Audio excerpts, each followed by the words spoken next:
तू जगाचा पोशिंदा, तू अन्नदाता, हे जे असं स्टोरी देऊन त्याला मोठं केलेलं आहे. म्हणजे काय आहे की एखाद्याला बोलवायचं, त्याला मारायचं घरात म्हणजे रूम मध्ये घेऊन आणि बाहेर जाऊन दाखवायचं की हा जगाचा पोशिंदा आहे, अन्नदाता आहे. तसं त्या शेतकऱ्यांचं ग्लोरीफाय केलं. एखाद्या देशाला तुम्हाला जर तपासायचंय तर त्या देशाची माती बघा, म्हणजे मजबूत माती, मजबूत लोक.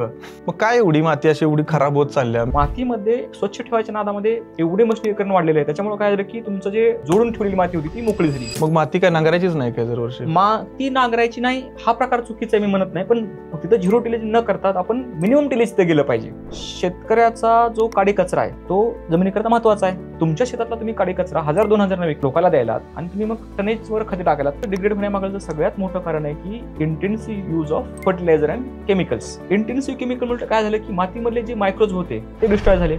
आजकाल काय झालंय की शेतामध्ये थोडं जरी गवत उगवलं तर लगेच तणनाशकाचा वापर करायचा. तर हे तणनाशकांमुळे सॉइलला किती नुकसान होतं? तण कशामुळे येतं? Excessive use of fertilizer. मग हेवी मेटल, मायक्रो मेटल्स पूर्ण गेले जमिनीमध्ये, तर ते काय करतात, वीडला उचलायला मदत करतात. मग इकडे आपण वीड जास्त उगवतोय, मारतोय, नल इफेक्ट होतो झिरो. जवळपास 30 ते 40 तणनाशकं WHO न कार्सिनोजेनिक च्या यादीत टाकलेत. बापरे, म्हणजे ते वापरायचेच नाही यार. बाहेर ते लोकांना तुम्ही रेसिड्यू घालता आणि यांना कॅन्सर न मारता की रे. जास्त वापरून जास्त उत्पादन मिळतं, ही जी मानसिकता ही विचित्र आहे. तो शेतकरी मी लिटरली सांगतो 20 वर्ष 30 वर्ष टिकला नाही मार्केटला. 20 तरी कशाला, 5च पकडा. हा, तो टिकलाच नाही. माती हे तुम्हाला जगवते आणि माती तुमचं स्वातंत्र्य आहे. ती जर खराब झाली तुम्हाला भीकच मागू लागते. जर शेतकऱ्याच्या शेतातून माती गेली हातातून, संपला विषय संपला ना. ज्यांना थोडी जरा बुद्धी आहे त्यांनी तरी माती सांभाळून ठेवावी. शेतीकडे बघण्याचा दृष्टिकोन फॅन्सी झालेला आहे की दिसती फॅन्सी तितकी नाही शेती. नाही, खूप अवघड आहे, एवढं सोपं नाही. आणि क्लॅरिटी नसल्यामुळेच शेती ही जास्त बदनाम आहे. जे तरुण शेतकरी आहेत त्याला मला सांगायचं की तुम्ही कॅल्क्युलेशन करा, राईट सोर्स बघा, माहिती कुठून घेतो आपण, सस्टेनेबल ऍग्रिकल्चर प्रॅक्टिसेसला बघा. पुढच्या पिढीला जर आपल्याला चांगलं अन्न, सेफ फूड द्यायचं आहे, रेसिड्यू फ्री शेती करायची आहे, तर सगळ्यात आधी आपल्याला मातीला जपायला पाहिजे. माती म्हणजे तुमचं स्वातंत्र्य आणि तुमचं पोटपाणी आहे. तुम्हाला विचार करायचा आहे की तुमच्या मातीला तुम्हाला जपायचंय का आपल्याला भिकायला लागायचं.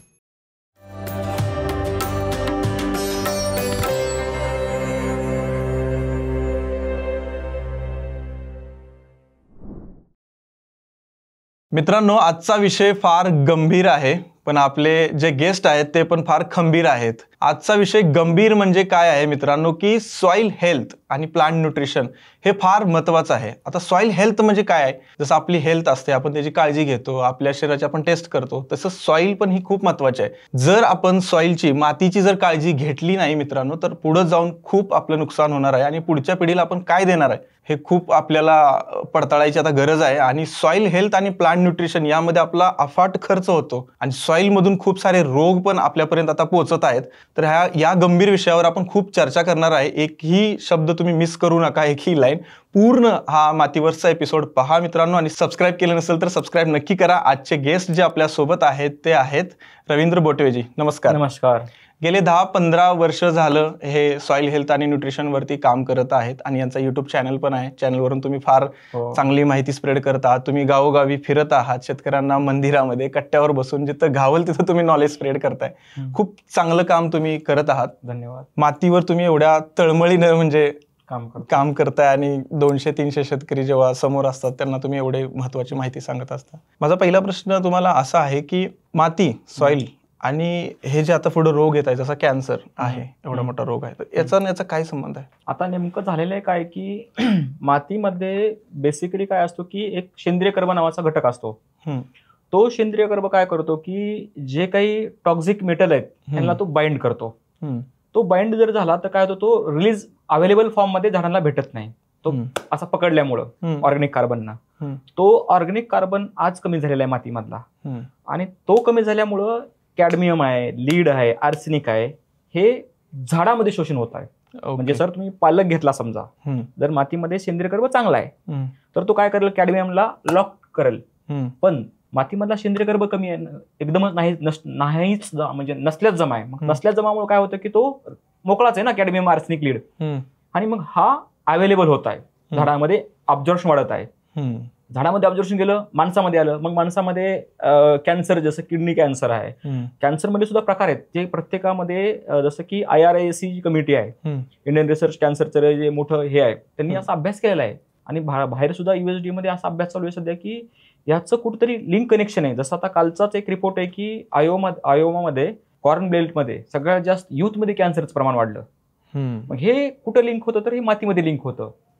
दुसरी गोष्ट काय आहे की मातीचं जर इन्फिल्ट्रेशन म्हणतो आपण त्याला, पाणी झिरपण्याची क्षमता ते नाही, ते कमी होत आहे. कॉम्पॅक्ट माती झाली तर कसं पाणी झिरपल? मध्ये एखादी जर जाड माती झाली, एकदम कडक झाली तर पाणी वाहून जाईल ना. बरोबर. मग त्या पाण्यासोबत तुमचं नायट्रेट आलं.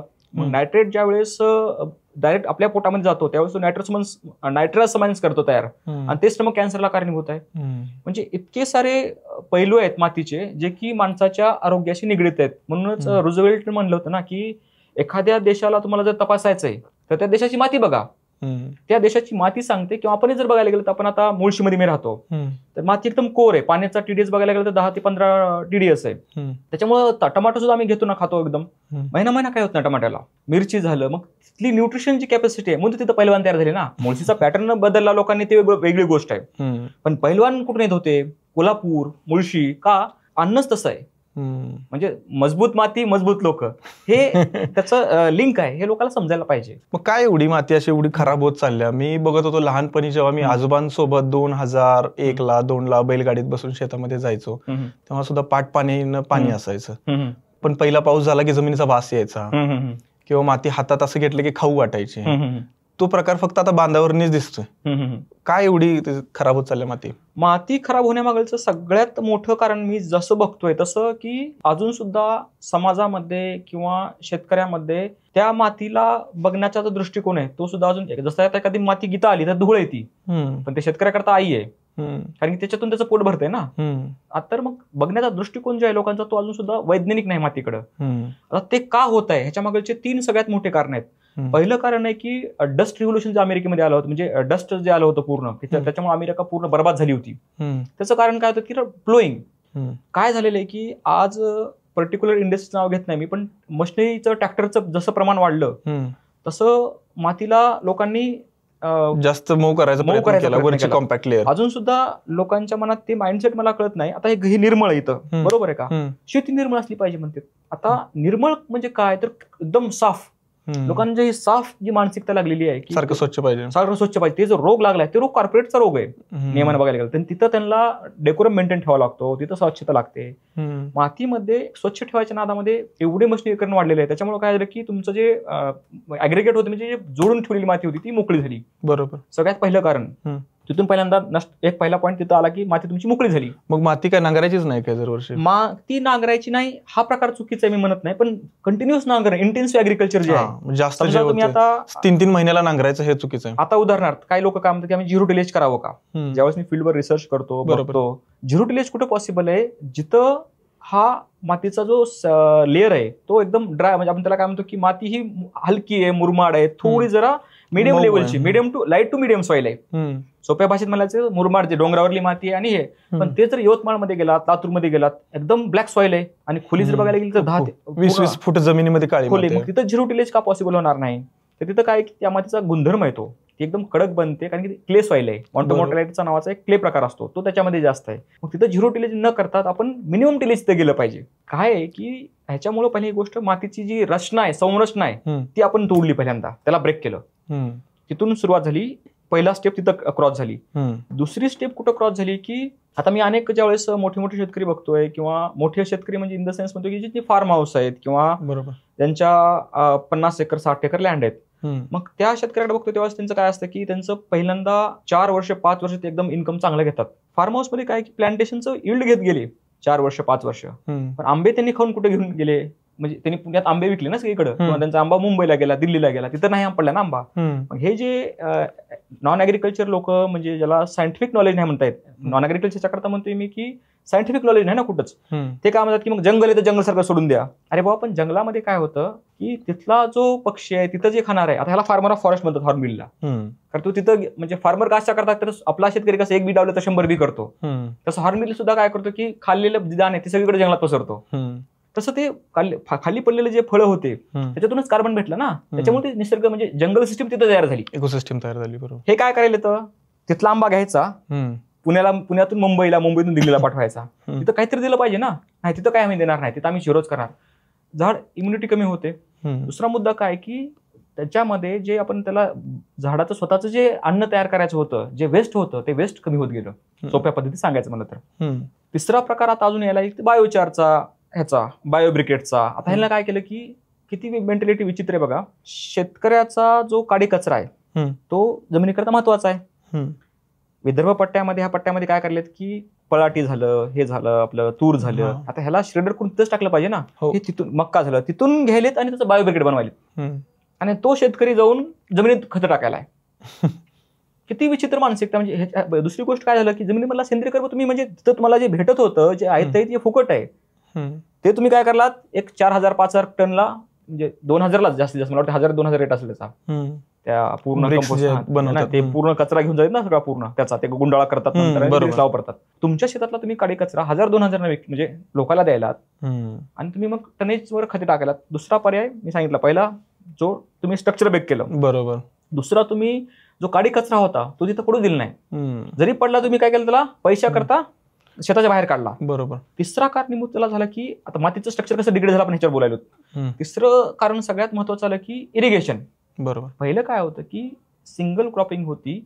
सिंगल म्हणजे कसं की समजा खरीपमध्ये पावसाळा झालं, रब्बीमध्ये जर गरज पडली तर पाटाच्या पाण्यानं हरभरा घ्यायचा, ज्या पिकाला पाणी कमी लागतं, एक 20-30 वर्षाखाली. त्यानंतर ऊस हा प्रकार आला.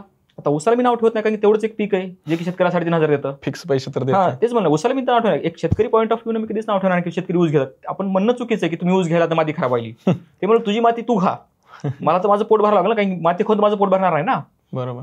मग उसामुळे काय झालं की उसामुळे ड्रिप इरिगेशन कंपल्सरी पाहिजे होतं.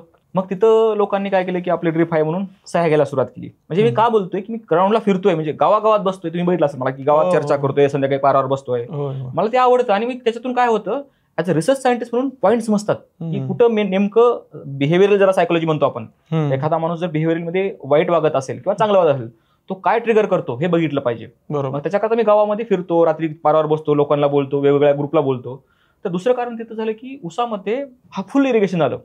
उसाला 6 ते 7 लाख लिटर पाणी लागतं एकरी, म्हणजे इतक्या जास्त प्रमाणामध्ये जे पाणी गेलं त्या पाण्यामध्ये आले क्षार, बरोबर. ते पाणी कुठले आले, सिटी मधलं, सगळ्या सिटी तेव्हाच त्यामध्ये ज्यावेळेस डॅम आहेत, ते पाणी जाणार कुठं, ते पाणी गेलं आपल्या पाटपाण्यानं शेतामध्ये.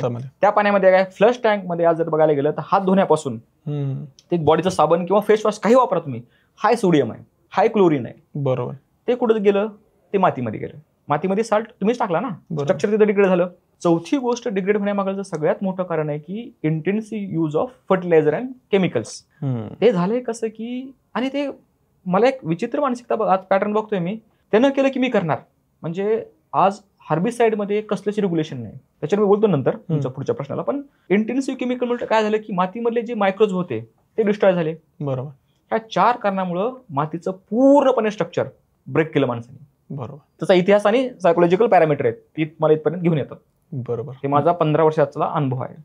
आणि ह्या 15 वर्षात तुमचा या शेती क्षेत्रामध्ये एवढा प्रवास आणि हा कसा सुरू झाला ते सांगा ना. मला न्यूरोलॉजिस्ट व्हायचं होतं. मला प्रचंड आवड विज्ञानाची. लहानपणापासून मी इंजेक्शन आणि हे प्रयोग आणि केमिस्ट्री माझी फार आवड. मला 12वीला 99 आहेत, मला फक्त 12वीला केमिस्ट्रीनंच वाचवलं. केमिस्ट्री मला प्रचंड आवड आहे. मला अजून सुद्धा मी फॉर्म्युलेशन मध्ये काम करतो किंवा वेगवेगळे मॉलिक्युलर ट्राय करायचा प्रयत्न करतो. मला न्यूरोलॉजिस्ट व्हायचं होतं. मग मी 1 वर्ष लातूरला गेलो आणि तयारी करायला सुरुवात केली. तिथं मला येतानाच बोलणं झालं मोरेसोबत की मग मी न्यूरोलॉजिस्ट ट्राय केली. बाबा म्हणजे आमचे आजोबा होते स्वातंत्र्य सैनिक माणूस, त्याच्यामध्ये म्हणलं, मग आई म्हणली, बाबा आपल्याला काही 1 वर्ष काही जमणार नाही तुला तयारी करायचं, तू काहीतरी बघ पुढं पोटा पाण्याचं. मी मला मी हॉटेल मॅनेजमेंटला जातो ऑस्ट्रेलियामध्ये किंवा बाहेर देशामध्ये.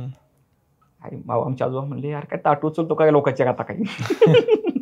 मी म्हणलं मग तुमचं म्हणणं काय. नाही म्हणले, तू एवढं तुझं विज्ञान आहे तर ते शेतीमध्ये वापर ना. त्यांचा पाय मोडला होता त्या माणसाचा, म्हणजे आता ते स्वातंत्र्य सैनिक होते आणि प्रचंड इतिहासाचा बद्दल प्रेम, क्रांतिकारी मागायला काढून काटा येतो असं एकदम माणूस की. आता माझा झेंडा विसरला, पण दररोज त्यांच्या ह्याला झेंडा राहायचा शर्टाला, आणि ते त्यांनी एम्ब्रॉयडरी करून घेतला होता. प्रचंड स्वातंत्र्य सैनिक माणूस आणि एवढी आत्मीयता मातीबद्दल, लोकांबद्दल आणि देशाबद्दल की ते. आणि त्यांच्यासोबत मी, म्हणजे आईचे वडील, त्यांच्यासोबत मी लहानपण काढलं. कारण की आमच्या वडिला, म्हणजे माझ्या गावाकडे तर अक्षरशः एवढी गरीब होती की काय म्हणतो आपण त्याला, की शाळेला काय की भात सुद्धा नाही, म्हणजे पोळीसाठी सुद्धा हे व्हायचं इतकी त्यावेळेस, म्हणजे वडिलांची हे पूर्ण. नंतर सुधारली ती गोष्ट वेगळी. मला नोकरी लागली आणि वडिलांना आमच्या एक हे झालं सुरू, त्यांची पगार सुरू झाली संस्थेमधली. पण त्याच्या अगोदर मी वडिलाकडेच पूर्ण आजोबाकडे शिक्षण घेतलं. मग ते शिक्षण घेत असताना त्यांनी मला सांगितलं की रवी मग मातीसाठी कर ना, तुझं काय विज्ञान आहे ते शेतकऱ्यासाठी जाऊ दे ना म्हणले. डॉक्टर झाला म्हणजे तू झाडाच डॉक्टर हो. मग तिथं त्यांनी मला आले आणि त्यांचा पाय मोडला असताना मी परभणीला ऍडमिशन घेतलं. परभणीला ऍडमिशन घेतल्यास परभणीच्या कॉलेजमध्ये डॉक्टर अब्राहम लिंकनचं लेटर आहे, मोठं लावलं एकदम विद्यापीठामध्ये. ह्याच्या ऍग्रिकल्चर कॉलेजमध्ये गेलात ना तुम्ही तर तुम्हाला दिसेल ते मोठं ऍग्रिकल्चर लेटर आहे. ते मला वाचलं मी. आणि दुसरी गोष्ट काय मला हे केली की आपण असं काहीतरी शिकलं पाहिजे. अजून सुद्धा माझ्या काही नोट्स आहेत त्याच्यात लिहिलेलं असतं मी, ज्यावेळेस पॉईंट समजत नाही ना तो ह्याचा प्रॅक्टिकल इम्प्लिकेशन काय आहेत हे मी बघितलं. बीएससी ॲग्री तिथून केली. एमएससी ॲग्रीला मग माझं म्हणलं ना की आता आजोबा आणि नेमकं आजोबा 3ऱ्या वर्षी असताना ते वारले. मग मी नंतर विचार केला की आपल्याला तर पुढं आता गेलोय तर सोडायचं नाही. मग 3ऱ्या वर्षीला माझे सगळे विषय गेले 5-6 ते ज्या ह्याच्यामध्ये आजोबा गेले ह्याच्यामध्ये. मग नंतर विचार केला की आपण ॲग्रिकल्चरमध्ये अजून मला आवड वाढली पॅथॉलॉजीमध्ये, प्लांट सायन्समध्ये. आणि मला ते विषय गेले माझे, जेनेटिक्स गेलं, पुन्हा प्लांट सायन्स गेलं, याच्यामध्ये पूर्ण विषय माझे गेले, इंग्लिश सहित गेलं पूर्ण. अरे बापरे अवघड झालं कंडिशन. मग मी म्हणलं आता नाही सोडायचं, आता तर पूर्णच मार्क घ्यायचे. आणि मग मला तिथून माझा 8.5चा ग्रेड 3ऱ्या सेमिस्टरपासून लागायला सुरुवात झाली. आणि तिथून करत असताना मला आवड एवढी निर्माण झाली ना, मग मी लायब्ररीतच बसायचं दिवसभर. अजून सुद्धा म्हणजे मला वाटतं की 8-10 घंटे मी लायब्ररीत बसायचं. मग माझी ICAR नंबर लागला. ICAR थ्रू मला स्कॉलरशिप चांगली भेटली, पैशा पाण्याची व्यवस्था झाली. आणि मग MSc केली मी गुजरातमध्ये. MSc झाल्यानंतर मला मग तसंच रिसर्चचा किडा तो मी हैदराबादला गेलो, एका सीड कंपनीमध्ये गेलो. तिथं मला त्यांनी जर्म प्लाझम आणला, मी तयार करायला लागलो. त्यांनी मला म्हणले की नाही आपल्याला एका एक्स कंपनीला द्यायचे ते जर्म प्लाझम. ते जर्म प्लाझम फार मी चांगले गोळा केले होते. आज जे गोदावरी तूर आहे किंवा BSMR 711 आहे, डॉक्टर चव्हाण सर सोबत मी ते काम केलं होतं. DK पाटील आहेत, हे जे बदनापूरचं स्टेशन आहे तुरीवरलं, मी ते जर्म प्लाझम गोळा केला होता मी पूर्ण भारतामधला. म्हणलं ह्या कंपनीला देऊन ही कंपनी तर काय करणार शेवटला, आपण ज्यासाठी आपण तळमळ केली ती, म्हणलं नाही. ते सोडलं आणि मग रिलायन्स इंडस्ट्रीमध्ये मी जॉईन झालो. कारण रिसर्च कुठेतरी रिसर्च करावं लागेल ना म्हणलं मी. मग ते करत असताना तिथे एक गंगा मॅडम होत्या. त्यांनी म्हणलं की एवढं पोटेन्शियल आहे. आपण त्यावेळेस जिओचा प्लॅन होता की अक्रॉस इंडियामध्ये इन्फॉर्मेशन कम्युनिकेशन टूल टाकायचे. हे फार नवीन होतं, म्हणजे हे तंत्रज्ञान जे आहे इन्फॉर्मेशनचं, डिजिटल मीडियाचं, हे मी 2012 पासून बघतोय की कुठं कसं वाढायलंय काय नाही. त्यावेळेस MS स्वामीनाथननी पहिल्यांदा काम केलं ह्याच्यावर, इन्फॉर्मेशन कम्युनिकेशन टूल्सवर जर भारतात कोणी काम केलं तर MS स्वामीनाथनची एवढी चांगली विजन होती की त्यांनी तर रिव्होल्युशनवर काम केलंच, पण इन्फॉर्मेशन कसं दिलं पाहिजे शेतकऱ्यांना, डिस्मिनेशन ऑफ नॉलेज काय असलं पाहिजे, त्याच्यावर मी अभ्यास करायला सुरुवात केली. आणि तिथं हे करत असताना तिथं मला समजलं की सर्टिफाईड क्रॉप ॲडवायझर जे आहे, मग हे जर डिस्ट्रिब्युशन मला ऑल ओव्हर वर्ल्डला जायचं तिथं जगामध्ये तुमच्याकडे सर्टिफाईड क्रॉप ॲडवायझर नावाचे एक एक्झाम आणि कोर्स असतो. तो जर तुमच्याकडे असेल तर तुम्ही जगामध्ये कुठे बोलू शकता. बाहेर देशामध्ये एक परीक्षा असते. जर समजा मी तुमच्या शेतावर गेलो आणि असं म्हणणं सांगू शकत नाही की हे युरिया घ्या, हे खत घ्या, ते म्हणतात की are you certified crop adviser. मग विस्कॉन्सिनमध्ये मी ते कोर्स केला. त्याचा स्पॉन्सर रिलायन्सनं पूर्णचा खर्च उचलला पूर्ण. ते करत असताना मग मी पूर्ण ते डिझीज आणि पेस्टचे काय पॅटर्न असतात, जसं की नागाळे असेल तर नागासारखं हे करते, पुन्हा हॉपर असेल तर हॉपरचे पानं हे होतात, खोपडे दिसतात तुम्हाला. चिप्स मध्ये बघायला गेलं त्याचा पॅटर्न एक ह्याच्यावर जर तुम्ही अंगूर झालं, पुन्हा पोमोरेट झालं, त्याचे पॅटर्न बनतात त्याचे खरबडण्यासाठी. म्हणजे प्रत्येक रोगाचे आणि प्रत्येक किड्याचे पॅटर्न आहेत, हे मी तिथे शिकलो. म्हणजे तसं माझं न्यूट्रिशन कोर्स असल्यामुळं हे मला पूर्ण समजायला मदत झाली. आणि ते करत असताना मला चांगली संधी भेटली. भारतात आलो तर ह्यांचं काय पूर्ण हे प्लॅन पुढे जात नव्हते. मग मी GIZ नावाची एक संस्था आहे, जर्मन डेव्हलपमेंट कॉर्पोरेशन, फार मोठी संस्था आहे, आणि सॉलिडेरिटी यांच्यासोबत मी सस्टेनेबल ॲग्रिकल्चर, तिथून माझी सॉईलची खरी यात्रा सुरू झाली. ट्रायबल शेतकऱ्यासोबत काम करायला सुरुवात केली. मग तिथं काम करत असताना मला समजलं की आंतरराष्ट्रीय जे व्यासपीठ आहे ते सॉईलवरले मोठे मोठे लोक, मी ज्यावेळेस सायंटिस्ट सोबत बोलायला लागलो त्यावेळेस मला कळलं की आपण जे ॲग्रिकल्चर शिकलोय विद्यापीठामधलं आणि ग्लोबल लेवलला प्रॅक्टिकल ॲग्रिकल्चर चालू आहे, त्याच्यामध्ये फार अंतर आहे, प्रचंडच अंतर आहे. म्हणजे काय म्हणतो आपण की त्यांचा बघण्याचा दृष्टिकोन ॲग्रिकल्चरचा. आता मी जर तुम्हाला म्हणलं की ॲग्रिकल्चरमध्ये law of thermodynamics gives energy, तुमच्या ह्याच्यावर सांगू शकतो की हार्डली लोकांना माहिती आहे की थर्मोडायनामिक्स लॉ काय लागतो, गिव्स एनर्जी काय असते. मग तिथं समजायला लागलं की फिजिक्स आहे हे पूर्ण, आपण तर बायोलॉजीमध्येच अडकलो अजून, पण ह्याच्यामध्ये फिजिक्स आहे आणि ते फिजिक्स कामाला येतं. मग असंच मी पण मला पहिला पॉईंट बोललो ना की सॉईल स्ट्रक्चर बिघडतंय. मग सॉईल स्ट्रक्चर बिघडतंय म्हणजे काय, तर फिजिक्स बदलायले. मग तिथं मला ते, आणि मग आम्ही काय केलं की पूर्ण भारतामध्ये हेल्दी सॉईलवर एक प्रोजेक्ट रन केला, पूर्ण भारतामध्ये अक्रॉस इंडिया GIZचा त्या अंतर्गत, आणि सस्टेनेबल ॲग्रिकल्चर मिशनवर काम करत गेलो. म्हणजे काम करत असताना मला असं समजलं की अशा काय रिस्क आहेत ज्या की शेतकरी कंट्रोल करू शकतो.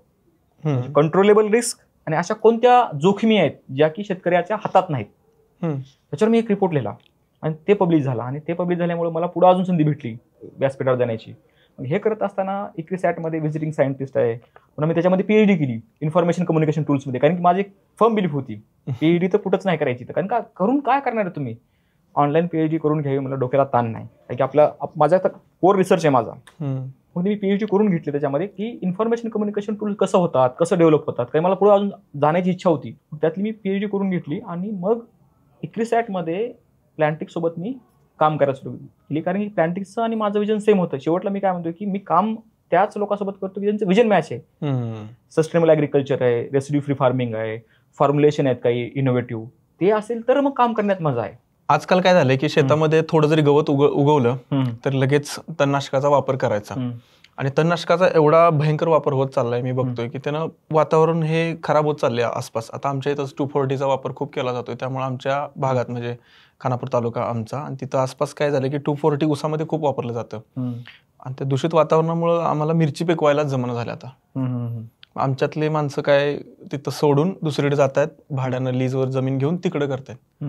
तर हे तणनाशकांमुळे सॉईलला किती नुकसान होते. आता पिकांना तर वरून दिसायला लागले, माणसांना वरचं सगळं दिसते, खाली किती नुकसान होते हे तुम्ही सांगा ना. म्हणजे कमीत कमी सांगतो मला काय. आता ह्याच्यामध्ये तणनाशकामध्ये काय आहे की 2,4-D झालं, नंतर 2,4-D तरी ऍटलिस्ट कसे 2-3 वर्ष डिग्रेड होतं, आणि पॅराकॉट डायक्लोराइड आहे, त्याला पॅराकॉटला 90 देशांनी बंदी घातली, 91 देशांनी बंदी घातली, त्याला वापरू नका, खराब आहे.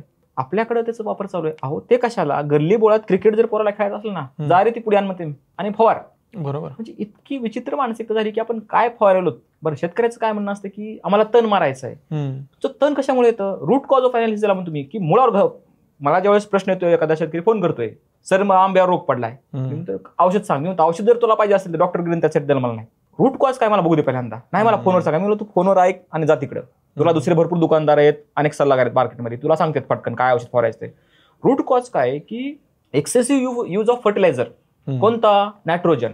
बरोबर. आणि विशेष म्हणजे हेवी मेटल्स. आता हेवी मेटल्स कुठून आले, ज्यावेळेस तुम्ही एखाद्या खताची बॅग घेता 50 किलोची, 50 किलो मध्ये नंतर 10-26 आहे, 10-26 मध्ये 50 किलो आहे का 10%, पूर्ण काय असतं, हेवी मेटल आहेत ना.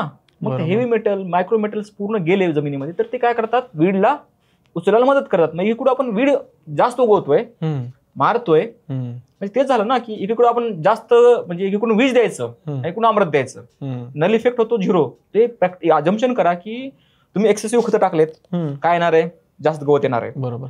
जास्त गवत आलं, पुन्हा तुम्ही काय केलं, तणनाशक वापरलं. बरं, त्या तणनाशकाचं अडचण काय ह्या लोकांना, म्हणजे आता इथं काय दोष होतो म्हणजे का, शेतकऱ्याचा दोष नाही म्हणणार मी, ग्राउंडला काम केलंय मी, त्यामुळे मी म्हणणार नाही की इथं शेतकरी चुकीचं आहे. अडचण काय आहे की मुळात जर तुम्हाला कळतंय की प्लॅस्टिकच्या ताटामध्ये खाल्ल्यानं कॅन्सर होतो, प्लॅस्टिकचे ताट जे आहे त्याच्यात तुम्ही लग्नवाळ्यामध्ये ह्याच्यामध्ये तुम्ही जेवता, लहान मुलाला समजते हो ते प्लॅस्टिक वितळते. आज त्याच्यापेक्षा वाईट अवस्था काय तर वापर केलेलं प्लॅस्टिक, त्याच्या पत्राळ्यानं लोक त्याच्यावर गरम वरण खातात, त्यातूनही कॅन्सर होतोच ना. मग कॅन्सर व्हायचे दृष्टिकोन जो आहे तो आपल्या कशामुळे येतो, आपण जी इंडस्ट्री आहे इंडस्ट्रीने बॅन घातलं पाहिजे. गव्हर्नमेंटचं नियंत्रण, गव्हर्नमेंट एकच करू शकतं ना, त्याच्यावर पॉलिसी आणून त्या तणनाशकाला बंदी घालू शकतं. बरोबर. वापर तुम्ही थांबवू शकणार नाहीत ना, कारण की काय तण आल्यास तो मारणारच आहे. पण जर अभ्यास केला तर आज असं आहे की जवळपास 30 ते 40 तणनाशकं हे USDA WHO न कार्सिनोजेनिक च्या यादीत टाकलेत. बापरे, म्हणजे ते वापरायचेच नाहीत. वापर युरोप झालं, मला सांगा फक्त अमेरिका काय सोडलं, अमेरिकाच कॅपिटलिस्ट, युरोप तर तुम्हाला हाते लावू देत नाही. युरोप तर खूप स्ट्रिक्ट आहे सगळ्या गोष्टींमध्ये. तिथं असं नाही की टाकला गेला आणि वडापाव टाकला रस्त्याच्या कडेला, 10 लायसन तुमच्याकडे, ते कोणतं तेल वापरायलास, कुठून बाव आणायलास, कुठून ब्रेड आणायलास. मग काय आपण साधी द्राक्ष पाठवायची म्हणली तर तिथं द्राक्ष बघा. आता द्राक्षावर मी अनेकदा म्हणतोय की बाबा बाहेरच्या, आता मी एक आता क्रांतिकारी विचार असल्यामुळे देशाचे प्रेम असले म्हणतोय की यार बाहेरच्या लोकांना तुम्ही रेसिड्यू फ्री घालता आणि यांना कॅन्सर न मारता की रे. बरोबर. हे तुमचं देशप्रेम नाही का, हे लोक म्हणजे मला पैसा भेटतो, अरे पण पैसा पण माती कुणाची शेवटला, कुठं ना कुठं विचार करायलाच पाहिजे, सगळ्यांनीच रेसिड्यू फ्रीकडे वळायला पाहिजे, सगळ्यांनी रेसिड्यू फ्री करा. आणि त्याच्यावर उपाय काय, आता तर 2,4-D मारले किंवा हे ह्याच्यावर काय उपाय आहे की आज बाजारामध्ये रिसर्च मध्ये चालू आहे की US मध्ये पुन्हा नंतर युरोपमध्ये की how you degrade the 2,4-D. मी आता सोनिरामध्ये ज्या वेळेस वांगीला गेला तर तिथं एक तळे आणि तिथं लोक हे करतात, अद्रक धुतात बघा त्या वांगीच्या कारखान्यात. तिथं गेलं असताना तिथं मी तिथले सॅम्पल घेतले काही, आणि मी ते सॅम्पल काय घेतले कारण की त्या जागी जर बॅक्टेरिया किंवा जीवाणू थ्राईव्ह व्हायले तर त्याचं काय केमिस्ट्री आहे, त्याचं काय मॉलिक्युलर अनालिसिस आहे. म्हणून मी त्याच्यावर आता अभ्यास सुरू केलेला आहे की असे काही मायक्रोब्स आहेत का फिफ्थ मॉलिक्युलर टेक्नॉलॉजीने की त्यांचा वापर करून आपण डिग्रेडेशन करू शकतो. त्याच्यावर माझा रिसर्च चालू आहे. मला वाटतं एक दोन वर्षामध्ये त्याला फायनल प्रूफ भेटून तो पुढे येईल की डिग्रेड तर करणं गरजेचं आहे. बरोबर. सगळ्यात 360 ते 4 वर्ष राहतं. आता त्याच्या पुढची सांगतो वाईट कंडिशन काय आहे. नुसतं 2,4-D मारणार नाहीत, 2,4-D मध्ये ॲमेट्रिन टाकतील. त्याच्यामध्ये पुन्हा काही जमलंच तर नाही सांगतो मला, जमलंच तर पुन्हा ते मेट्रिब्झून टाकतील. म्हणजे कॉम्बिनेशन वापरतील. एकाचा रेजिस्टन्स जरी गवत आला तर त्यात दुसरं मिक्स करायचं आणि गवत मारा. त्यांना काय होईल माहिती का, उलट रेजिस्टन्स बिल्ड होत ना जर तुम्ही मिक्स फवारले. रेजिस्टन्सचं सायन्स काय की तुम्ही आलटून पालटून वापरा, एकत्र करून वापरा नाही. त्याने चुकीचा अर्थ घेतला. म्हणजे अनेक कंपनी म्हणजे खाली कंपन्यांनी काय सांगितलं की मारा मिक्स करून काय होत नाही. नियम काय, सायन्स काय सांगतं की रेजिस्टन्स जर तुम्हाला बिल्ड व्हायचं नाही तर तुम्ही काय वापरलं पाहिजे. आपला इथं मुद्दा होता की यावर्षी मी पहिल्यांदा फ्ल्युबेंडामाइड वापरला, तर मला ती ग्रुप चेंज करायची ना. तर मी ऑर्गॅनोफॉस्फेटला गेलो, तुम्ही केमिस्ट्री बदलली, ग्रुप ऑफ केमिस्ट्री बदलली. त्याचा ते अर्थ आहे. ह्यांनी काय करायला येतं, मारा एकत्र करून सगळं. त्याच्यामुळे काय व्हायला माहिती का, जी नवीन केमिस्ट्री जी डेव्हलप करायची आणि त्याच्यामध्ये इंडस्ट्रीचा काय नुकसान आहे, रिसर्च पॉईंट सांगतो काय येते. एकदा रेजिस्टन्स बिल्ड झाला की कंपन्यांचं जे काही इन्व्हेस्टमेंट होतं रिसर्चवरलं ते उडतं पूर्ण. रेजिस्टन्स बिल्ड झाला, उडलं पाहिजे. बरोबर. तिथपर्यंत काय होतं, पेटंट उडतं. म्हणजे हे जे व्हाईट लेवलवाले आहेत, व्हाईट लेवलवर तुम्हाला माहिती की आता समजा माझ्या कंपनीचे पेटंट होतं, ते 10 वर्षाकरता 5 वर्षाकरता होतं. ते मी पैसे कमवून घेतले, चांगले कमवले. एकदा ते कॉमन झालं म्हणजे त्याचा रजिस्ट्रेशन बिल झाला. आता कार्बन नेन्झिल आहे 50 WPचं कार्बन नेन्झिल वापर. अरे त्याचा 1947 घटक आहे. ज्यावेळेस वर्ल्ड वॉर सेकंड होत होता त्यावेळेस 2,4-Dचा आविष्कार आहे.